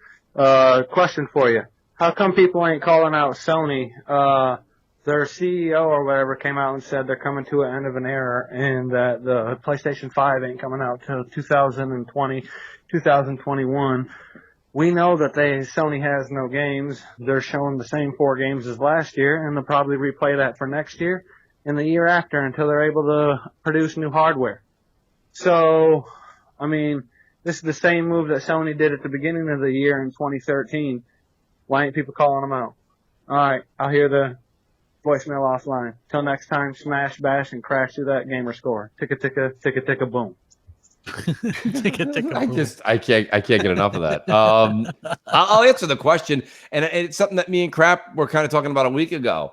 The reason they're not getting shit for it is because, frankly, they've had bangers coming out for the past, 12 to 18 months, and they've and with these 4 games now, how they depend to launch them. Crap makes a good point that I think a few of those games we saw are going to be pushed to PS5, so they have something to compete with Microsoft. Yeah, but they don't need that hassle. They've got that lock with a lot of the Japanese developers that Phil's trying to do, and you can see he's doing it with Nier and a couple other companies that are bringing games over. But realistically, Sony they're not going to get slack yet. Mass Murder, and not getting that slack yet, but it could come down the pipe if we start seeing another E3 or 2 where they're not showing anything new. But I think, Crap, didn't you say that they have another developer making Uncharted now? Yeah, Sony opened a studio, and that's Right. the big scuttlebutt is that it's being run by a guy who used to work for Naughty Dog. Yes. And that's going to be the Uncharted studio. Because when you have that franchise, as much as people want to make out like, no, that's done, they're not going to make any more, they're definitely going to make more. Yeah, no, it's I totally agree with you there, Crap. Will they be as quality? Probably not. Probably not, but guess what? In the next More few Uncharted E3s, is still fun, man. Exactly. You're going to see Uncharted, I think, at an E3 coming up soon, Crap. Don't you? I thought that, the Uncharted's got like 2 was the pinnacle, and then they started getting worse. And that's fine. It's like people always want to go, oh, well, I like that stuff. You know what I mean? It's like the only thing that I have with more is being less is the Star Wars, which is a weird instance because they messed that up with the newest one, right? And so they're paying the price with that Solo movie where nobody's going to see that shit, right? Well, I mean, everyone's getting Star Wars out. I don't think it's Star Wars out. It's people marveled out. I mean, honestly, Black Panther that could happen. Well, maybe, but they're doing 3 to 4 Marvel movies a year, and each one of them are like boom, hit after hit. Where Star Wars, if you ask people what really happened, why didn't if you ask me hey, Crap, why didn't you go see Solo? Not that I wasn't interested. It's just that after I paid money to go see The Last Jedi, I didn't want to go back. Right. That movie just kind of how you sometimes you eat something and it's one time it's bad and you don't eat that for a while. You don't go back to that. So, hey, what's up, Mel? Nice to see you. Thanks for Mel stopping by. Appreciate that. Everybody in the chat. Happy Father's Day to everybody. Who's coming in a little late. You hit that like button, please, and share it and all that kind of good stuff because YouTube. Subscribe to the Mooch. Listen, Crap's really been getting on my case about not doing more material on the channel. So I think I'm going to start doing more. I told him, everyone always says this, but I actually have legitimate issue. I'm trying to get I'm going to be building something very similar to with Crap and Rand, building a PC over the next few months. So it'll probably be the latter part of summer, but I will have more content on the channel, doing a little bit more of the news, a little bit more Mooch's take on some stuff. But yeah, subscribe to the channel, folks. Would like to, it's funny, Crap. I see, and I know you don't talk about it much, but we are getting very close. I say we, it's you, getting very close to 50K. And that is awesome. That is absolutely stupendous, buddy. Yeah, I mean, it's pretty interesting to me. You know what I mean? Great. It is. It's it's fun. I'm looking forward to seeing how that goes. It's it's been a wild ride. I'd be happy with 10,000 subs. 50 is just mind-boggling. Well, that's awesome. Yeah, well, it's you got the podcast down. If you were doing just news kind of shows, things just updates and things like that. I mean, I do think that, and I think I hear that from a lot of the folks. They like to see me do a little bit more of this and that. Actually, I wouldn't mind doing a couple of collaborations again with Jay. Getting a couple of the Mooch minutes out there, etc. Those are fun things for me and Jay to kind of do. But yeah, no, I think that's all coming. But I'm keeping a steady eye on Crap's subtotal because he's got to get a big. He's got to get a big thing for that, man. That's a big deal. I think that's awesome. So, I'm just proud of you, Crap. You're doing well. I appreciate that. Corey Hale says next gen with the horsepower the consoles will have, any issues, brokenness with any game from that point can only be blamed on lazy, inexperienced developers. Well, I mean, games have bugs sometimes. It's hard to really test all the time. Right. So I sometimes I wouldn't say bugs. I think, let me elaborate for him, Crap. I know where he's coming from. I think the way it's worded, you're right. But what Corey may be trying to say is if next generation consoles, right, Crap, are that much more powerful than the X already, I mean, that's some serious power in the box for a console. And we not getting 4K 60 on a game that we all know should, or if a game just comes out and it kind of like he's saying maybe it's buggy. Like buggy doesn't really constitute the power of the hardware. That's just lacking quality development. But yeah, I would say what happens, crap. Like, let me pose the question to you differently. So next generation comes out, a game comes out like Ghost Recon 2 or whatever it is there, Wildlands 2, and it's 4K 30 on the Scarlet. Wouldn't you shake your head a little bit and be like, you couldn't have, I mean, what are we supposed to do? Wait am I supposed to keep buying these iterations and keep getting the same thing? Like, it's the next thing in the gradual progression, right? I think what we'll see is, in that case, we'll see an instance of, we'll see more options for frame rate. You see Phil Spencer, he said what he expects from the next generation, which is a more frame rate and just a better unity between the GPU and CPU, whereas now we've got a beast GPU, but the CPU is still lacking. So right. Hopefully the Ryzen stuff that we've been hearing about, it really is the truth, and we get that, and that should solve a lot of that bottleneck that we get with the frame rate. So hopefully we get more of that in the future. But I'm just saying, I do believe that Don, when he says that there's going to be some games that are 30, I agree. I wouldn't doubt that. I don't doubt that either. And I think one of the main reasons for that is some of these developers will have to build new engines to get their games up to 60, I believe. Like some of these games, like what's his name, Craig Duncan on the show said it. He's like, yeah, well, like Sea of Thieves is built for 30, and the only reason why PC can do it is because people if they have a strong enough rig, they can do it. But you don't have to run it at 60 on a PC. No, but I mean, if you're running it on a potato, like you're going to be playing, probably, they said they don't care if people play it at 15 frames. But here's my thing, crap. You said it yourself. If those developing companies have to rework their engine, that's a them problem. Jesus. And Larry Herb posted a picture of him and his dad, and he was wearing a suit.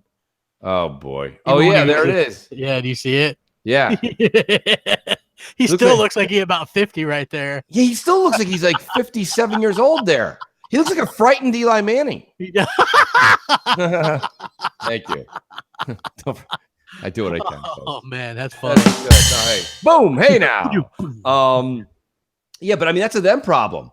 Crap, because here I am, I'm the consumer. If I'm going to sit here and do the defense that I just gave a little while ago about upgrading when I feel it's time to upgrade, I'm not going to sit here and deal with some developing company that's like, well, we didn't change our engine and it's the best we could do, 4K 30. Get out of here. Get out. You're done. So it is what it is, but I think that's on all these guys. They have to get their asses in gear. And if that is the case, crap, where you have to up your engine, look, Halo's doing it. Other people are doing it. I think Fallout, after Fallout 76, I think you're going to see Fallout using a new engine.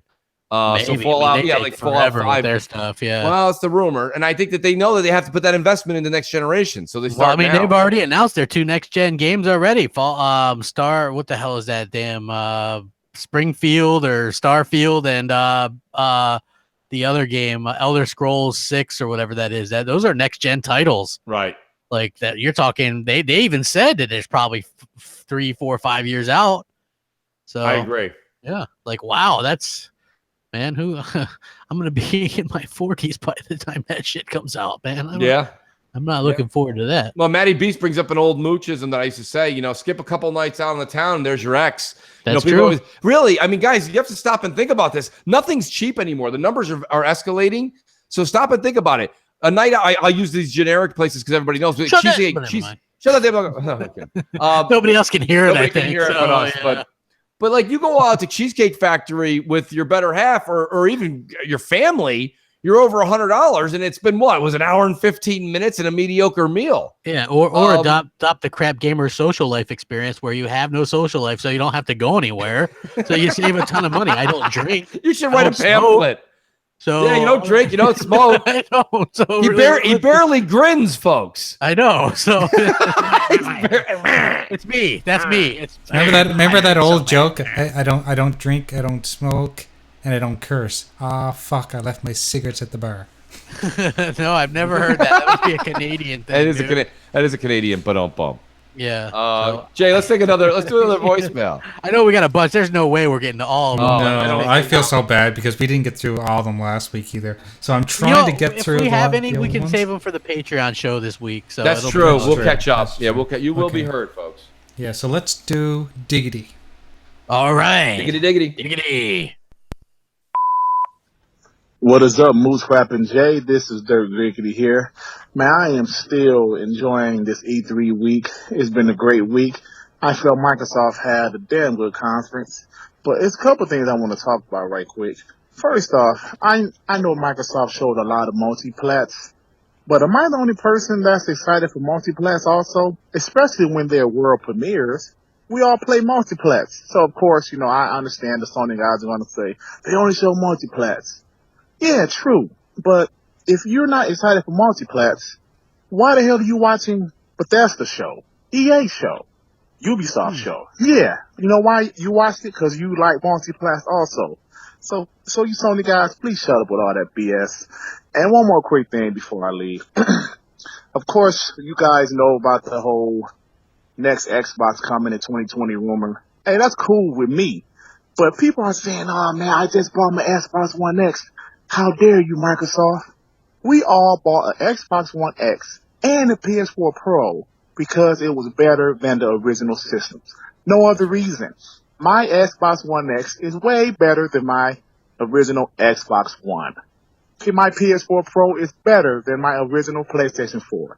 That's the reason you guys got it. You knew it wasn't a new generation. So shut up crying and live your life. Thank you, fellas. Peace and love. Yo, Diggity's, this man should write a book. I'll be honest with you.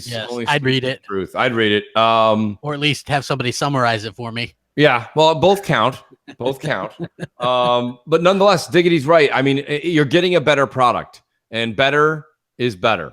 And that's just the way it is. I personally notice it, and I mean, the people are like, well, I don't have a 4K TV yet. That's a you problem. Because I'm getting ridiculous emails from Best Buy. Literally, got one yesterday. That, my friend, is a you problem. It is, Mooch. I literally have an email from Best Buy yesterday. It said, do you not have a 4K TV? We have 4K TV starting at $279 and up. Yeah. Granted, I follow Fat Kid deals, and they're doing they all the time have deals on 4K TVs. Like the TCL is a good brand right now with HDR, good refresh rate, and everything. Good screen, comparable to the Samsung KS8000. Those things are going for like between $400 and $500. It's not too bad. It's those are pretty good. It's funny, Mooch? I just came across this article called Spider-Man on PS4 is like every other superhero game before it. And I was like, man, what did Mooch write this shit? And here's a line that I really liked. In the face of what feels like mandatory excitement for the game, I can't quite grasp what people are so excited over. Wow. Yeah, I mean, did you write this, Mooch? I didn't write it, but I'd like to write that author. Wait a second. Wait, what was the title again? Because I was tweeting out the link. It's called Spider-Man on PS4 is like every other superhero game before it. Yeah. Spider-Man does what every other game can. Send me that link. I know, right? It's it's funny? Listen, it's a good game. It's just Spider-Man. Yeah, the comments that this guy gets are insane. Oh, I'm sure. Like, you can't be think that way and be in the media, I guess. It's kind of ridiculous. But yeah, for me, while I am excited for the game, a little bit of that shine is off just because it looks a little bit repetitive or whatever. So yeah, and I mean, again, I know that these are hard comments to handle because the rebuttal is always like, well, every game's repetitive, Mooch. No, every. So I get it, but at the same time, like the thing I'm questioning isn't the fun you're going to have with Spider-Man. I'm questioning the ridiculous, insane amount of hype, and I think it's because you guys are all Spider-Man comic fans. And you know what? That's awesome. I'm not taking anything away from all those Spidey fans. No way. I'm not taking any of that away. But the game itself doesn't look like crazy. Like, wow. Like, it's like, okay, the swinging thing's going to be pretty cool. They detailed the crap out of the city, but the fighting of the NPCs and the boss fights are going to be pretty what you've played in Spider-Man a million times over. And I mean, it is what it is. That's great crap, but I'm not coming around. Hey, I'm not coming around either. I don't know what you're talking about. I'm not coming around either. Let's play another voicemail, J-Dubs. Yeah, let's do it. Let's go to another one. Maybe taking a call though. Yeah, he might be. I don't know. No, Well, I did okay, I'm good. We've got Matty Beast. Oh, the Beast. Right. Yeah. Nice. Don't go chasing waterfalls, Maddie. No, don't. Hey, Mooch, Crap, J-Dubs, it's Matty. I'm calling in. We're 2 weeks out from E3. It's exciting times. Looking forward to all the things that are coming up. It's always an exciting time of year for all of us gamers. Just to see what's going on in the gaming industry, see what new games are on the way, and so forth. But I know most people here are most excited about what Xbox is gonna bring to the table, and a lot of people say it's do or die. I don't necessarily feel that way, but regardless, it's going to be interesting to see what their approach is this year. And so, what my question is, if each of you could pick like one thing that would be like a showstopper, something that you just really would get you excited, what would it be? What's the one thing you're hoping for? And I'm not talking about general things like, well, a bunch of exclusives. I'm talking about that one game or one feature or exclusive or something that really would get you excited. I'll hang up and listen. Take care.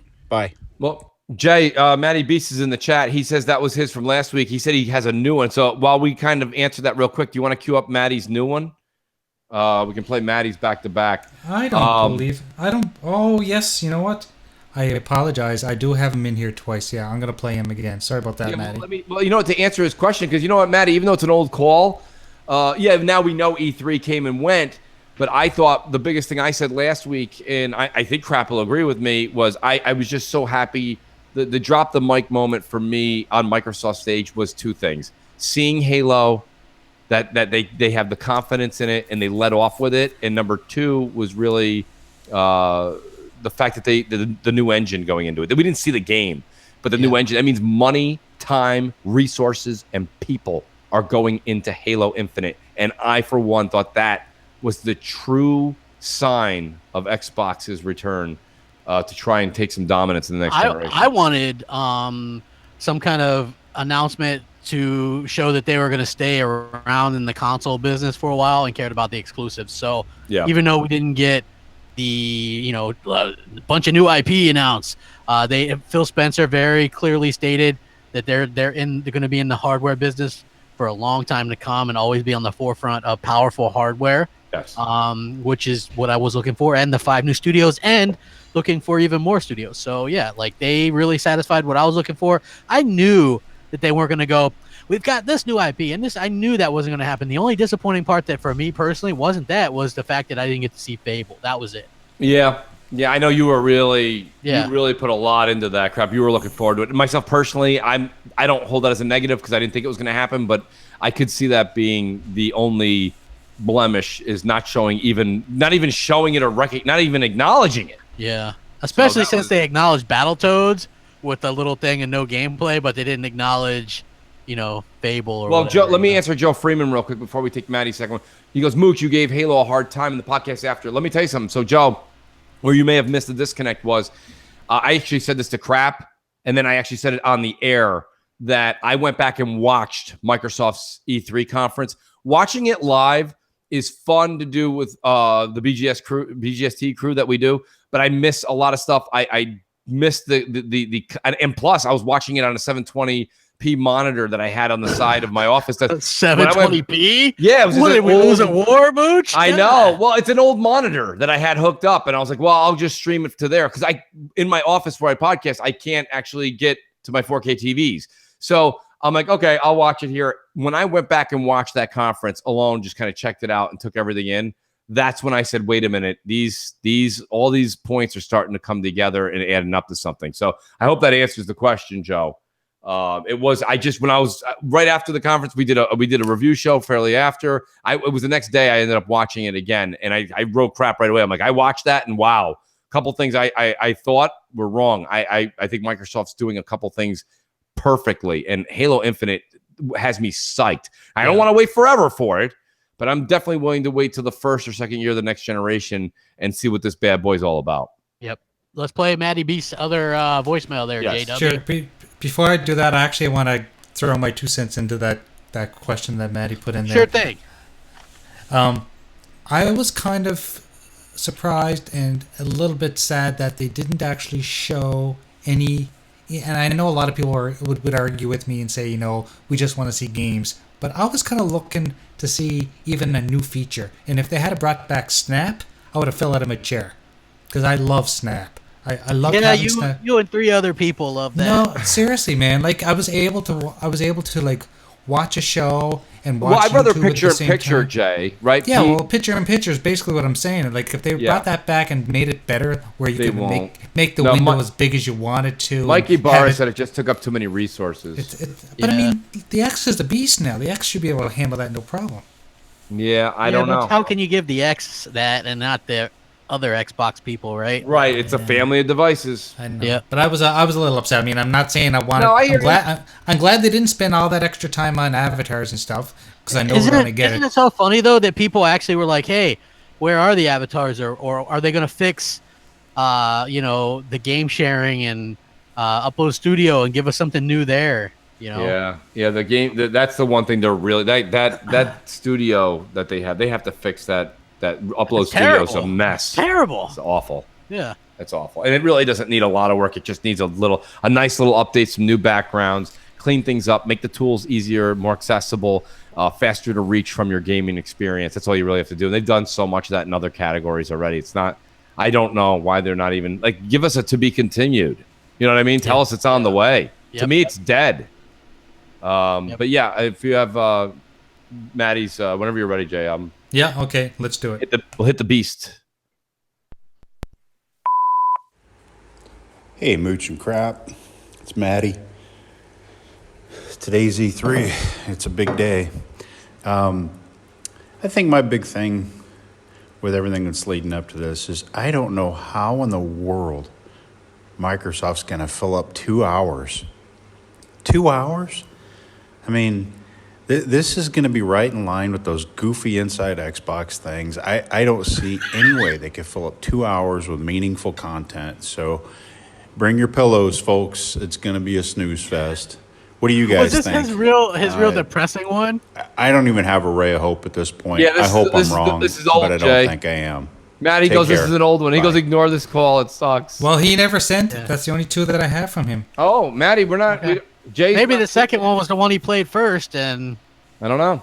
yeah, because that was I the don't one that know. was really depressing that we listened to last week, I think, and it was like, I don't know, get your pillows ready. It's like, oh well, they did show 50 games, so and it was actually pretty good one. So. Yeah, well, you know what's funny? A lot of E3 has come down to showing the multi-plats on stage, and I thought Microsoft did a really good job this year. But what do you think, Crap? Do you think Microsoft and Sony should show multi-plats on their stage? They should. Why? Because that's where gamers, you know what I mean? Like it's not. Well, we're seeing a lot of these games at their own conferences now. So let me re-ask the question. If they do it on Microsoft and Sony stage, why do we have to watch it again at the Bethesda, the Ubisoft? You don't have to. I conference? mean, I hardly. We don't watched have to do the Bethesda anything. One. That one was terrible. Bethesda was great. Well, the end was good. Maybe the end is what I should be. Yeah, when Todd Howard came not out. everybody watches all of them. Like for me, I watched I didn't watch the Square Enix one. I watched a little bit of the Ubisoft one, but it's like I tuned that shit No. up. I mostly just want to see. I just watched EA, Bethesda, and Microsoft and Microsoft Sony. and Sony's. Yeah, and I watched Nintendo's, but it was like that was terrible too. So Yeah. you got to show the A multi-platform. lot of Nintendo fans were pissed. Yeah. Direct. Well, because Nintendo threw a swerve at people. Like they showed Metroid Prime 4 being in development, and then they didn't show anything this year. And Right. people were like, "Where the hell's the game?" And they're like, "Well, last year was the first year for the Switch, so we might have announced some things a little bit too early, and we'll show them to you when they're ready now." Right. So. Oh, guys, I think I did find Maddie's more current one. I apologize. It got lost in the shuffle, and I don't That's know all right. how you guys. I don't know how you guys feel about playing 3 in a row of Maddie. Yeah, go but- ahead. Well, we went to Total Recall for that second one. Yeah, you might as well go ahead and play it. Might as well Yeah, play okay. it now. So this one's unedited, so let's just play some raw footage for people. The Beast. Take 3. Hey, Mooch, Crap, and J-Dubs, it's Maddie. That was one heck of a show. by Microsoft. It's and like the Xbox evolution of team Matty Beast. this year at E3. It may be the best show I've seen ever. It was fantastic. Perfect pacing, not a lot of talking and I think Matty's coming silly around, Crap. skits and music and banjo players, just sticking right to it. It was fantastic, and I was excited, and I can't believe that they nailed 100 minutes like that, and it was just jam-packed wall to wall. But it really kind of brings me to question, if that was done so well and was just perfect right on spot, why is Inside Xbox so bad? Why does that thing seem like it drags on forever? I think they need to shorten that up, tighten it up, and really just stick with what works, because they clearly have the ability to do it and to just nail it. I'd rather see Inside Xbox maybe shortened up, maybe 30 minutes to 60 minutes tops, and really just get laser sharp focused and knock it out of the park. Anyway, I'm curious to see what you guys think. What an exciting week. Just an amazing show by Microsoft. Take care. Bye. Yeah, no, Matty did a full turnaround there, and he's right. They did a good job. I do think he's also correct in the Inside Xbox still has to be tweaked. We can say whatever we want. It was great, this, that, blah, blah. But in all honesty, Crap, Inside Xbox is probably an hour and a half too long right now. I mean, you've got Graham out there. He's walking around, and he's just showing, like, Xbox onesies. It's I don't know. Myself personally, Inside Xbox needs a complete and utter redo. Somebody made a funny comment in the chat saying that Xbox cures depression. Yes, they did. Give me your jacket. It's great. But I mean, to be honest with you, Crap, I mean, don't you agree? I mean, and the other thing is too, is like, there's very few people that do Inside Xbox that I think they're not entertaining enough to hold up 2 hours. Like that Jeff Rubenstein, oh my God, he's one of the worst people to stand in front of the camera. Like, you got to get somebody up there that's exciting. Get that Benny guy, or get the girl that does that show with him. Or there's a few people that do the Outside Xbox show, that English show. I don't know if you know the two. There's the two guys and the girl on the couch, and they review games. That sounds like a TV sitcom, right? It does sound like a sitcom, but I mean, let me tell you something. Make it a sitcom and make it Inside Xbox. That would be entertaining. Those three are very funny. It's almost like what is it? Sunny in Philadelphia, or whatever that is. Yeah. Really Sunny in Philly. Like, that's what that show's like. It's the two of them making fun of one, and one's always the oddball out, and it's funny. Like, having Larry and Jeff and Graham, I mean, just saying those three, or like I'm falling asleep right now. Fredo, I'm smart. I can talk more than onesies. Yeah, we know, Graham, we know. All right, we'll have you talk about like different colored controllers next week. I'm smart. I get it. All right, We think so too. We do. Oh, we got a call late. A late call. M&C Mornings. Let's What's do it. up? Let's do it. You're on with M&C. Mooch and Crap. Hey, what's up, guys? This is Bootstrap Jenkins, first time caller, long time watcher. I like that name. That's cool. Just wanted to know what was you guys' highlights from E3. That's it. Have a great show, guys. Well, all right, Bootstrap Jenkins, man. Yeah. I like that. I like that nickname. What do you think, Crap? Highlight. Give one big highlight we haven't said already. Maybe took you by surprise. Doesn't have to be Xbox necessarily. I'd say E3. Me by surprise. How lackluster Sony's E3 was. Yeah. To me. Yeah. Matty Beast goes, laugh my ass off. He goes, Mooch impersonating the people on Inside Xbox is better than the real show. That's so good. It's so true. Yeah, I love doing a Graham impression here and there. Yeah, I don't know. I think, this is not really to answer the caller's question. I've never played any of the Fallouts. I kind of want to play Fallout 4. I think now the buggy issues that Gadang was talking about, but I don't have that game. And my biggest beef with like Fallout, and even with The Last of Us Remastered, it took them forever to come down from full price. I think Fallout now is $30. What did you say you didn't have? You don't have Fallout 4? No. Game Pass. Game Pass. Well, I did know Crap got a chuckle out of this, but you guys saw that deal that was on. I did buy they had a half price Game Pass. So I picked up a Game Pass for a year for $60, but I don't want to activate it yet, because why would I activate it now? I want it for the Xbox exclusives. You know what I mean? So I can always go to it then and there, but maybe I should just throw it in there. I bet you, Crap, would you be willing to bet, you know how they do the Xbox Live Gold sales every so often and regularly through the year? They do it like every 3 or 4 months. They'll do a big sale for them. Do you think maybe they'll do Game Pass every E3? You know, because like that's the big thing, right? Think about it. I told you to pick that game up for $10 when it was on sale digitally. What game? Fallout 4. That wasn't $10.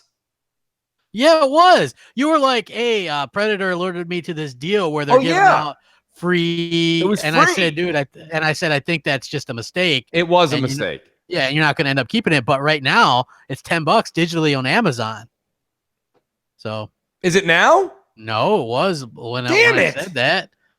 Yeah, I know. That's what I'm saying. Well, listen, I thought I had it for nothing. Nothing beats 10, but 10 beats 30. But I told you. It is. They were going to correct that mistake. Yeah, no, you're right. Well, hey, listen, that was a them problem, and they turned it into a me problem. Exactly. Right? So just play it on. How is that? You know, they were like, it's free. So I hit free. It downloaded it. And then it wasn't free. It went from a them problem to a me problem. Yeah. Like a second. That, my friend, is a you problem. It was, Mooch. Now it's mine. It's my problem. I'm dealing with it. Someone else, Snagger says he paid $15 for Fallout 4. I'm not paying $30 for Fallout 4. It's crazy. Is that lunacy? I'm giving away 6 months of Game Pass on Twitter. Great. Yeah, I got people. I'll make an alias and enter. Yeah, start doing those fake accounts, and then I've got a year of Game Pass I just bought. Do you think I do? Crap. There. Let me ask you and Jay. Should I just activate it now and kind of think that maybe every E3 Microsoft will do a half price sale for Game Pass? Like that's their one time. Like I'm honestly using Game Pass games daily. Really but don't forget, you're also doing Rush Hour Renegades coming at you. Yeah, I mean. Jay, did you like that Sega Genesis collection? I love it. I love it. I'm playing it, and I'm playing that daily. Is that in Game Pass? No. You sound like Grave. I did sound like Grave. Well, he just said I should get it for these great games he's playing. He's like, yeah, I'm playing this game. It's great. Is it in there? No. No, he bought that just like I did, man. Oh, Come on, you can't well, so Jay, what are you playing in Game Pass right now that you're using it daily? Oh, the things he's playing. Oh, I got to hear it. I got to hear this. So I'm playing Fallout. I'm playing Sonic. I'm playing Sonic CD. Okay. Because I never played it. I never didn't have a Sega CD. All right.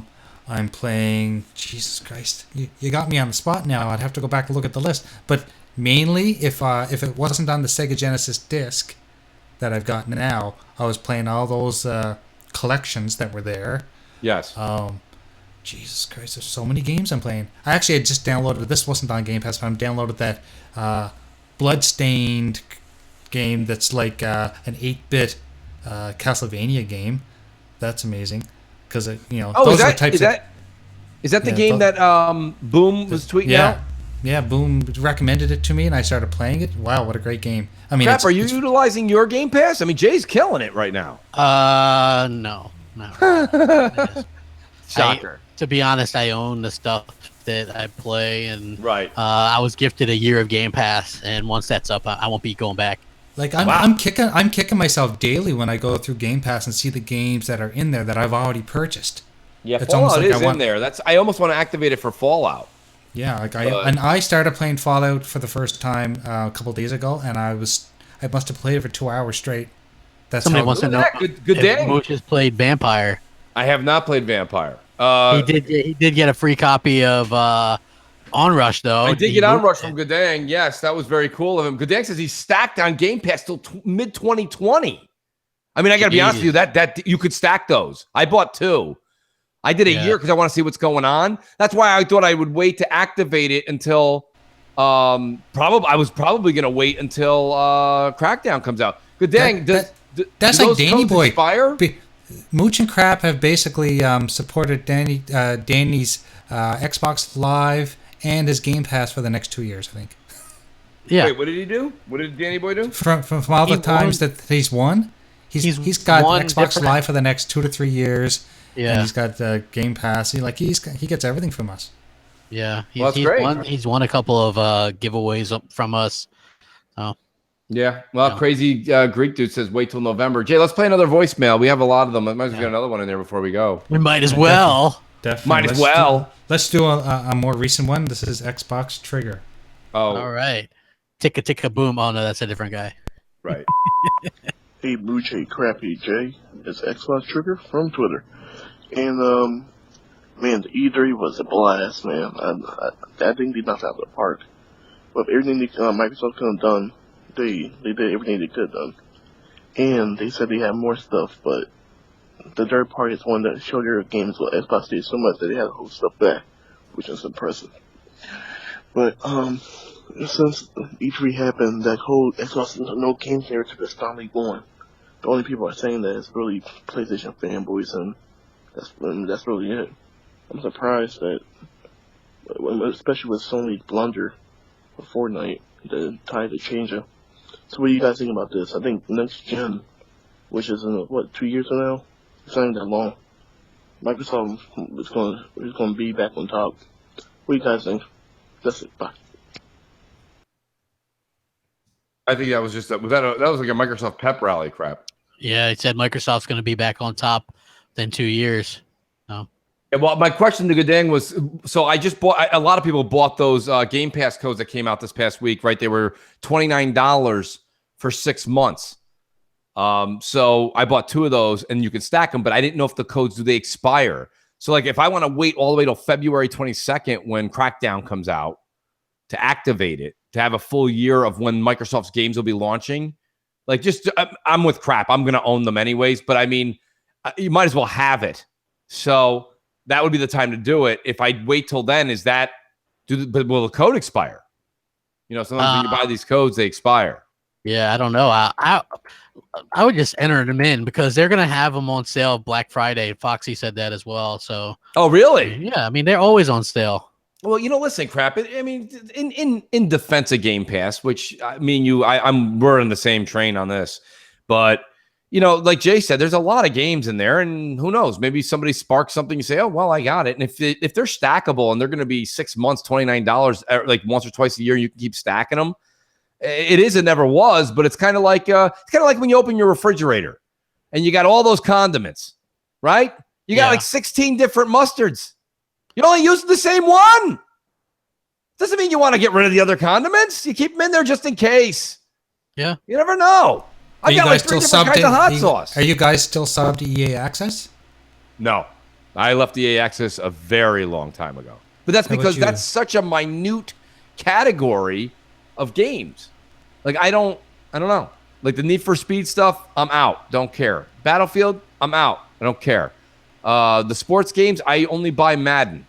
And that's it. I think it's a wrap. I think. Okay, what if when Titanfall 3 comes out and what if it goes into EA Access day one? Would you get it back? First of all, Titanfall 3 is probably quite some time away, if at all, because did you see Vince Zampella at that EA conference? Holy crap, he looked like Walt Disney. He looked like a deer in headlights. He's talking up his great game, man. It's going to be a great game. Now, picture my eyelids completely stretched up to my forehead, and that's how big his eyes were. It's going to be great. Don't forget about us. We're still here. We're Respawn. We lost half our staff back to Infinity Ward, but we're great. Okay, thanks, Vince. Let's get Vince off the goddamn camera. Great job by him. Great job, man. Yeah, he's really doing it. He did, man. He nailed it, dude. That was awesome. I don't know what he did. Great job, man. He was pitching his game, Star Wars.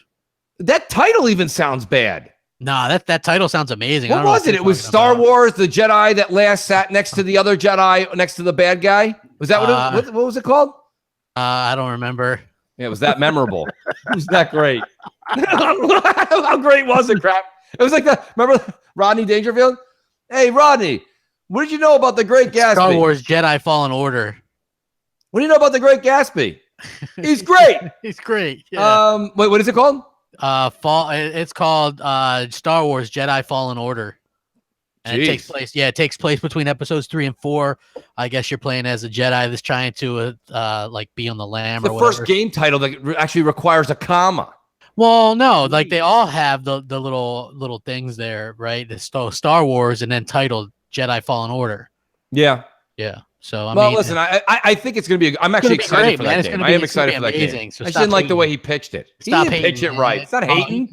He pitched it perfectly fine. You're just being picky. He looked like a Bruce Almighty, the Jim Carrey character, just before he found out he got canned on the air. Well, I mean, he was there, so it's like I don't know, man. Like you're super picky because like the other day you messaged me, you're like, Onrush, not really impressed by those graphics. Well, it didn't. Well, everyone's sending out all these things, and I would say shout out to Good Dang again for the awesome gift. But I got to be honest with you. So I'm playing it, and all I hear is crap, and a bunch of people being like, "Holy shit, these 4K textures are slapping me silly," and I'm like, "What?" Like I turned it on. I thought I was playing like 2018 SKYPE. No, I'm like, "What happened?" I got to replay it. No, listen.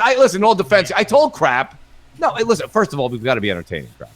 Second of all, the thing about it is the reason 4K textures are slapping me. They're slapping me silly. God. Give me my textures back. Right.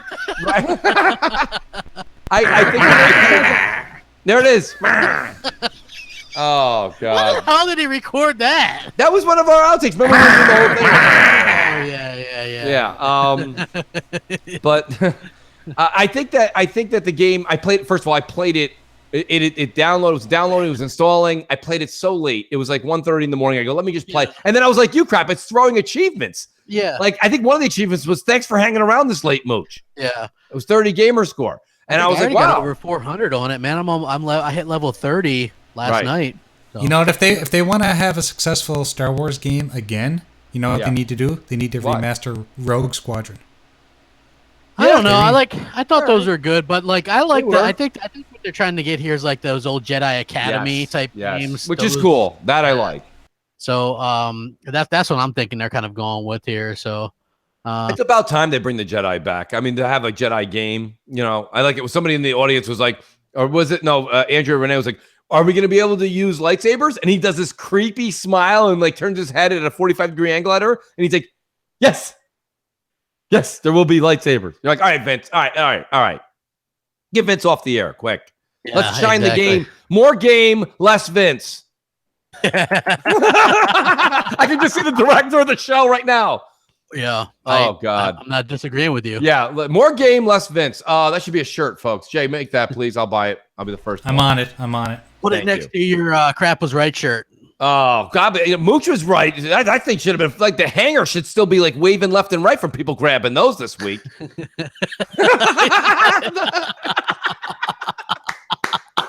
Hey, folks, at least we crack ourselves up. Listen, it's a hell of a show. We're having what a great day. We've hit the 2-hour mark, Crap.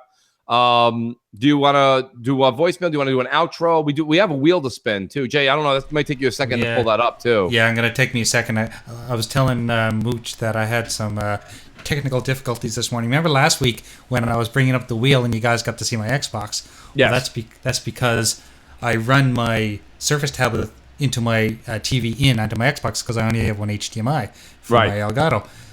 Today I tried to get it all set up before the show started, and I was getting no signal. You know that symbol where it shows a picture of the Xbox and says no signal? That's what I'm getting, so I had to do a little dipsy doodle here to get it to run, but I got it going. Dipsy so we're all doodle? Good. Yeah, that's another term from up north. Are we ready for it? It's a Canadian. Yeah, we're ready. Let's do this. Let's do this. Let's do this. Oh, look at that. With a couple of Jay's tabs in there, too. Oh, yeah. I can get rid of those quick. Sorry about that. Like I said, I had to kind of do this last minute. People, I'm sure they're all looking at my tabs, wondering if they could see Pornhub or something. Right. I used to do 3-hour shows. Crap did not approve of those. My ass doesn't approve of those. Crap's That's like, why. hell no. So we've been trying to keep everything at 2 hours. So I customized this one for the E3. So I hope everyone likes the background. It does. It looks nice. It does. Like it. Okay, so let's spin it. Dipsy doodle. That must be a Canadian thing. Gotta be. All right, the Wheel of Wonder. Here we go, folks. This is these are for the voicemails, Jay. That's correct. All right, folks. So even if you didn't hear your name, you are on the wheel. And you'll hear your voicemail probably on the Patreon show this week. Yes, absolutely. boop, boop, boop, boop, boop. It's gonna be Jerky Boy. Looks like G-Man Jerky Boy. Uh-oh. G-Man Jerky Boy. Nice. With a great call in, by the way, so it's well deserved. That was funny. I enjoyed it. Hey, we should play his call again. I don't know how that came into it, but I'll take a crossfire plug, I guess. Hey, Jay, play the winning voicemail again. Let's go. Sure. Just give me 1 second here. Oh, that's Because great. it was funny and it was kind of short. It was Oh my short. It was God. very short and very funny. That's right. Here we go. Hey, what's up, Mooch, Crap, J-Dubs? What's going on, G-Man 1172? Just real quick, guys, we got to lay off AC Bongos, dude. We got to do it. My sister-in-law is from across the pond, and, that's her cousin, twice removed and once under her shoe.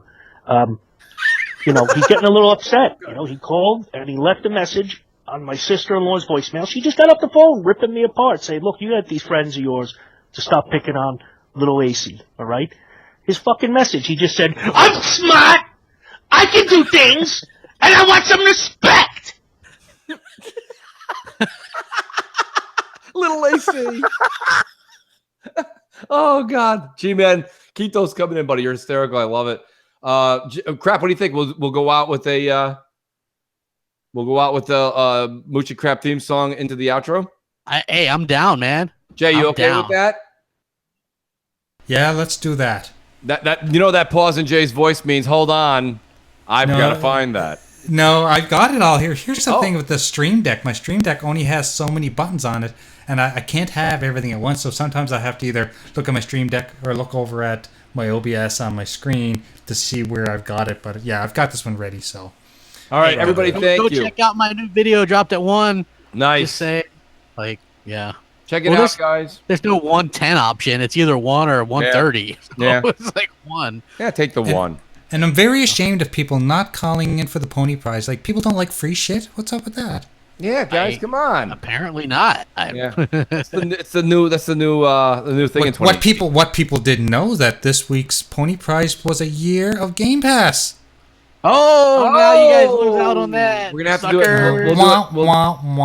We'll do it next week. We'll see. We'll watch the phones. Like literally, Jay, you'll be on a phone indefinitely. Yeah, hit that like button. Let's get up over 200, y'all. Come on. Hit that like button, guys. Happy Father's Day, everybody. Go Yes. game. If you got your kids and you like the game together as a family. It's a lot of fun. I always recommend it. Something we always did and we continue to do.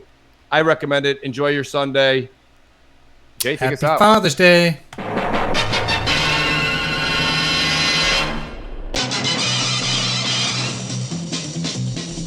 Mooch and Crap, Mooch and Crap. They talk about games and no drama smack. Search the web for media ties to catch these ponies in their lives. Look out!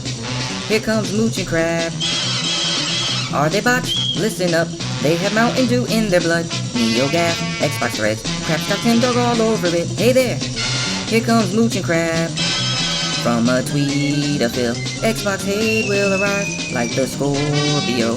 Mooch and Crap are just in time. Mooch and Crap, Mooch and Crap. Zany gaming duel, Mooch and Crap. YouTube in is their core. A thumb in is its reward to them. Xbox is one big hangout. Whenever there's a game out, you'll find Mooch and Crap.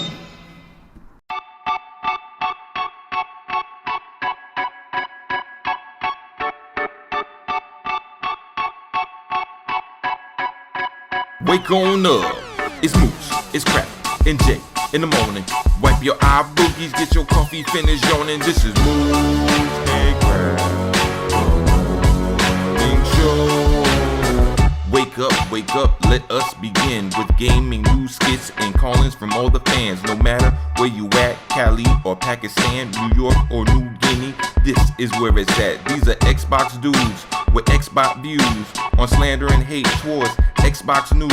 This is Mooch and Crap Morning Show for the people, and they coming with it.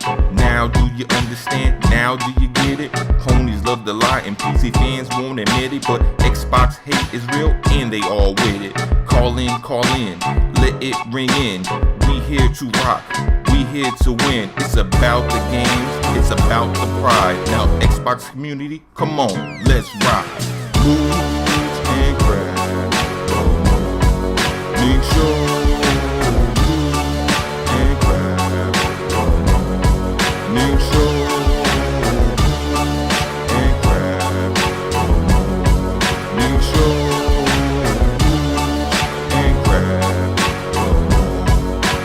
show. Oh,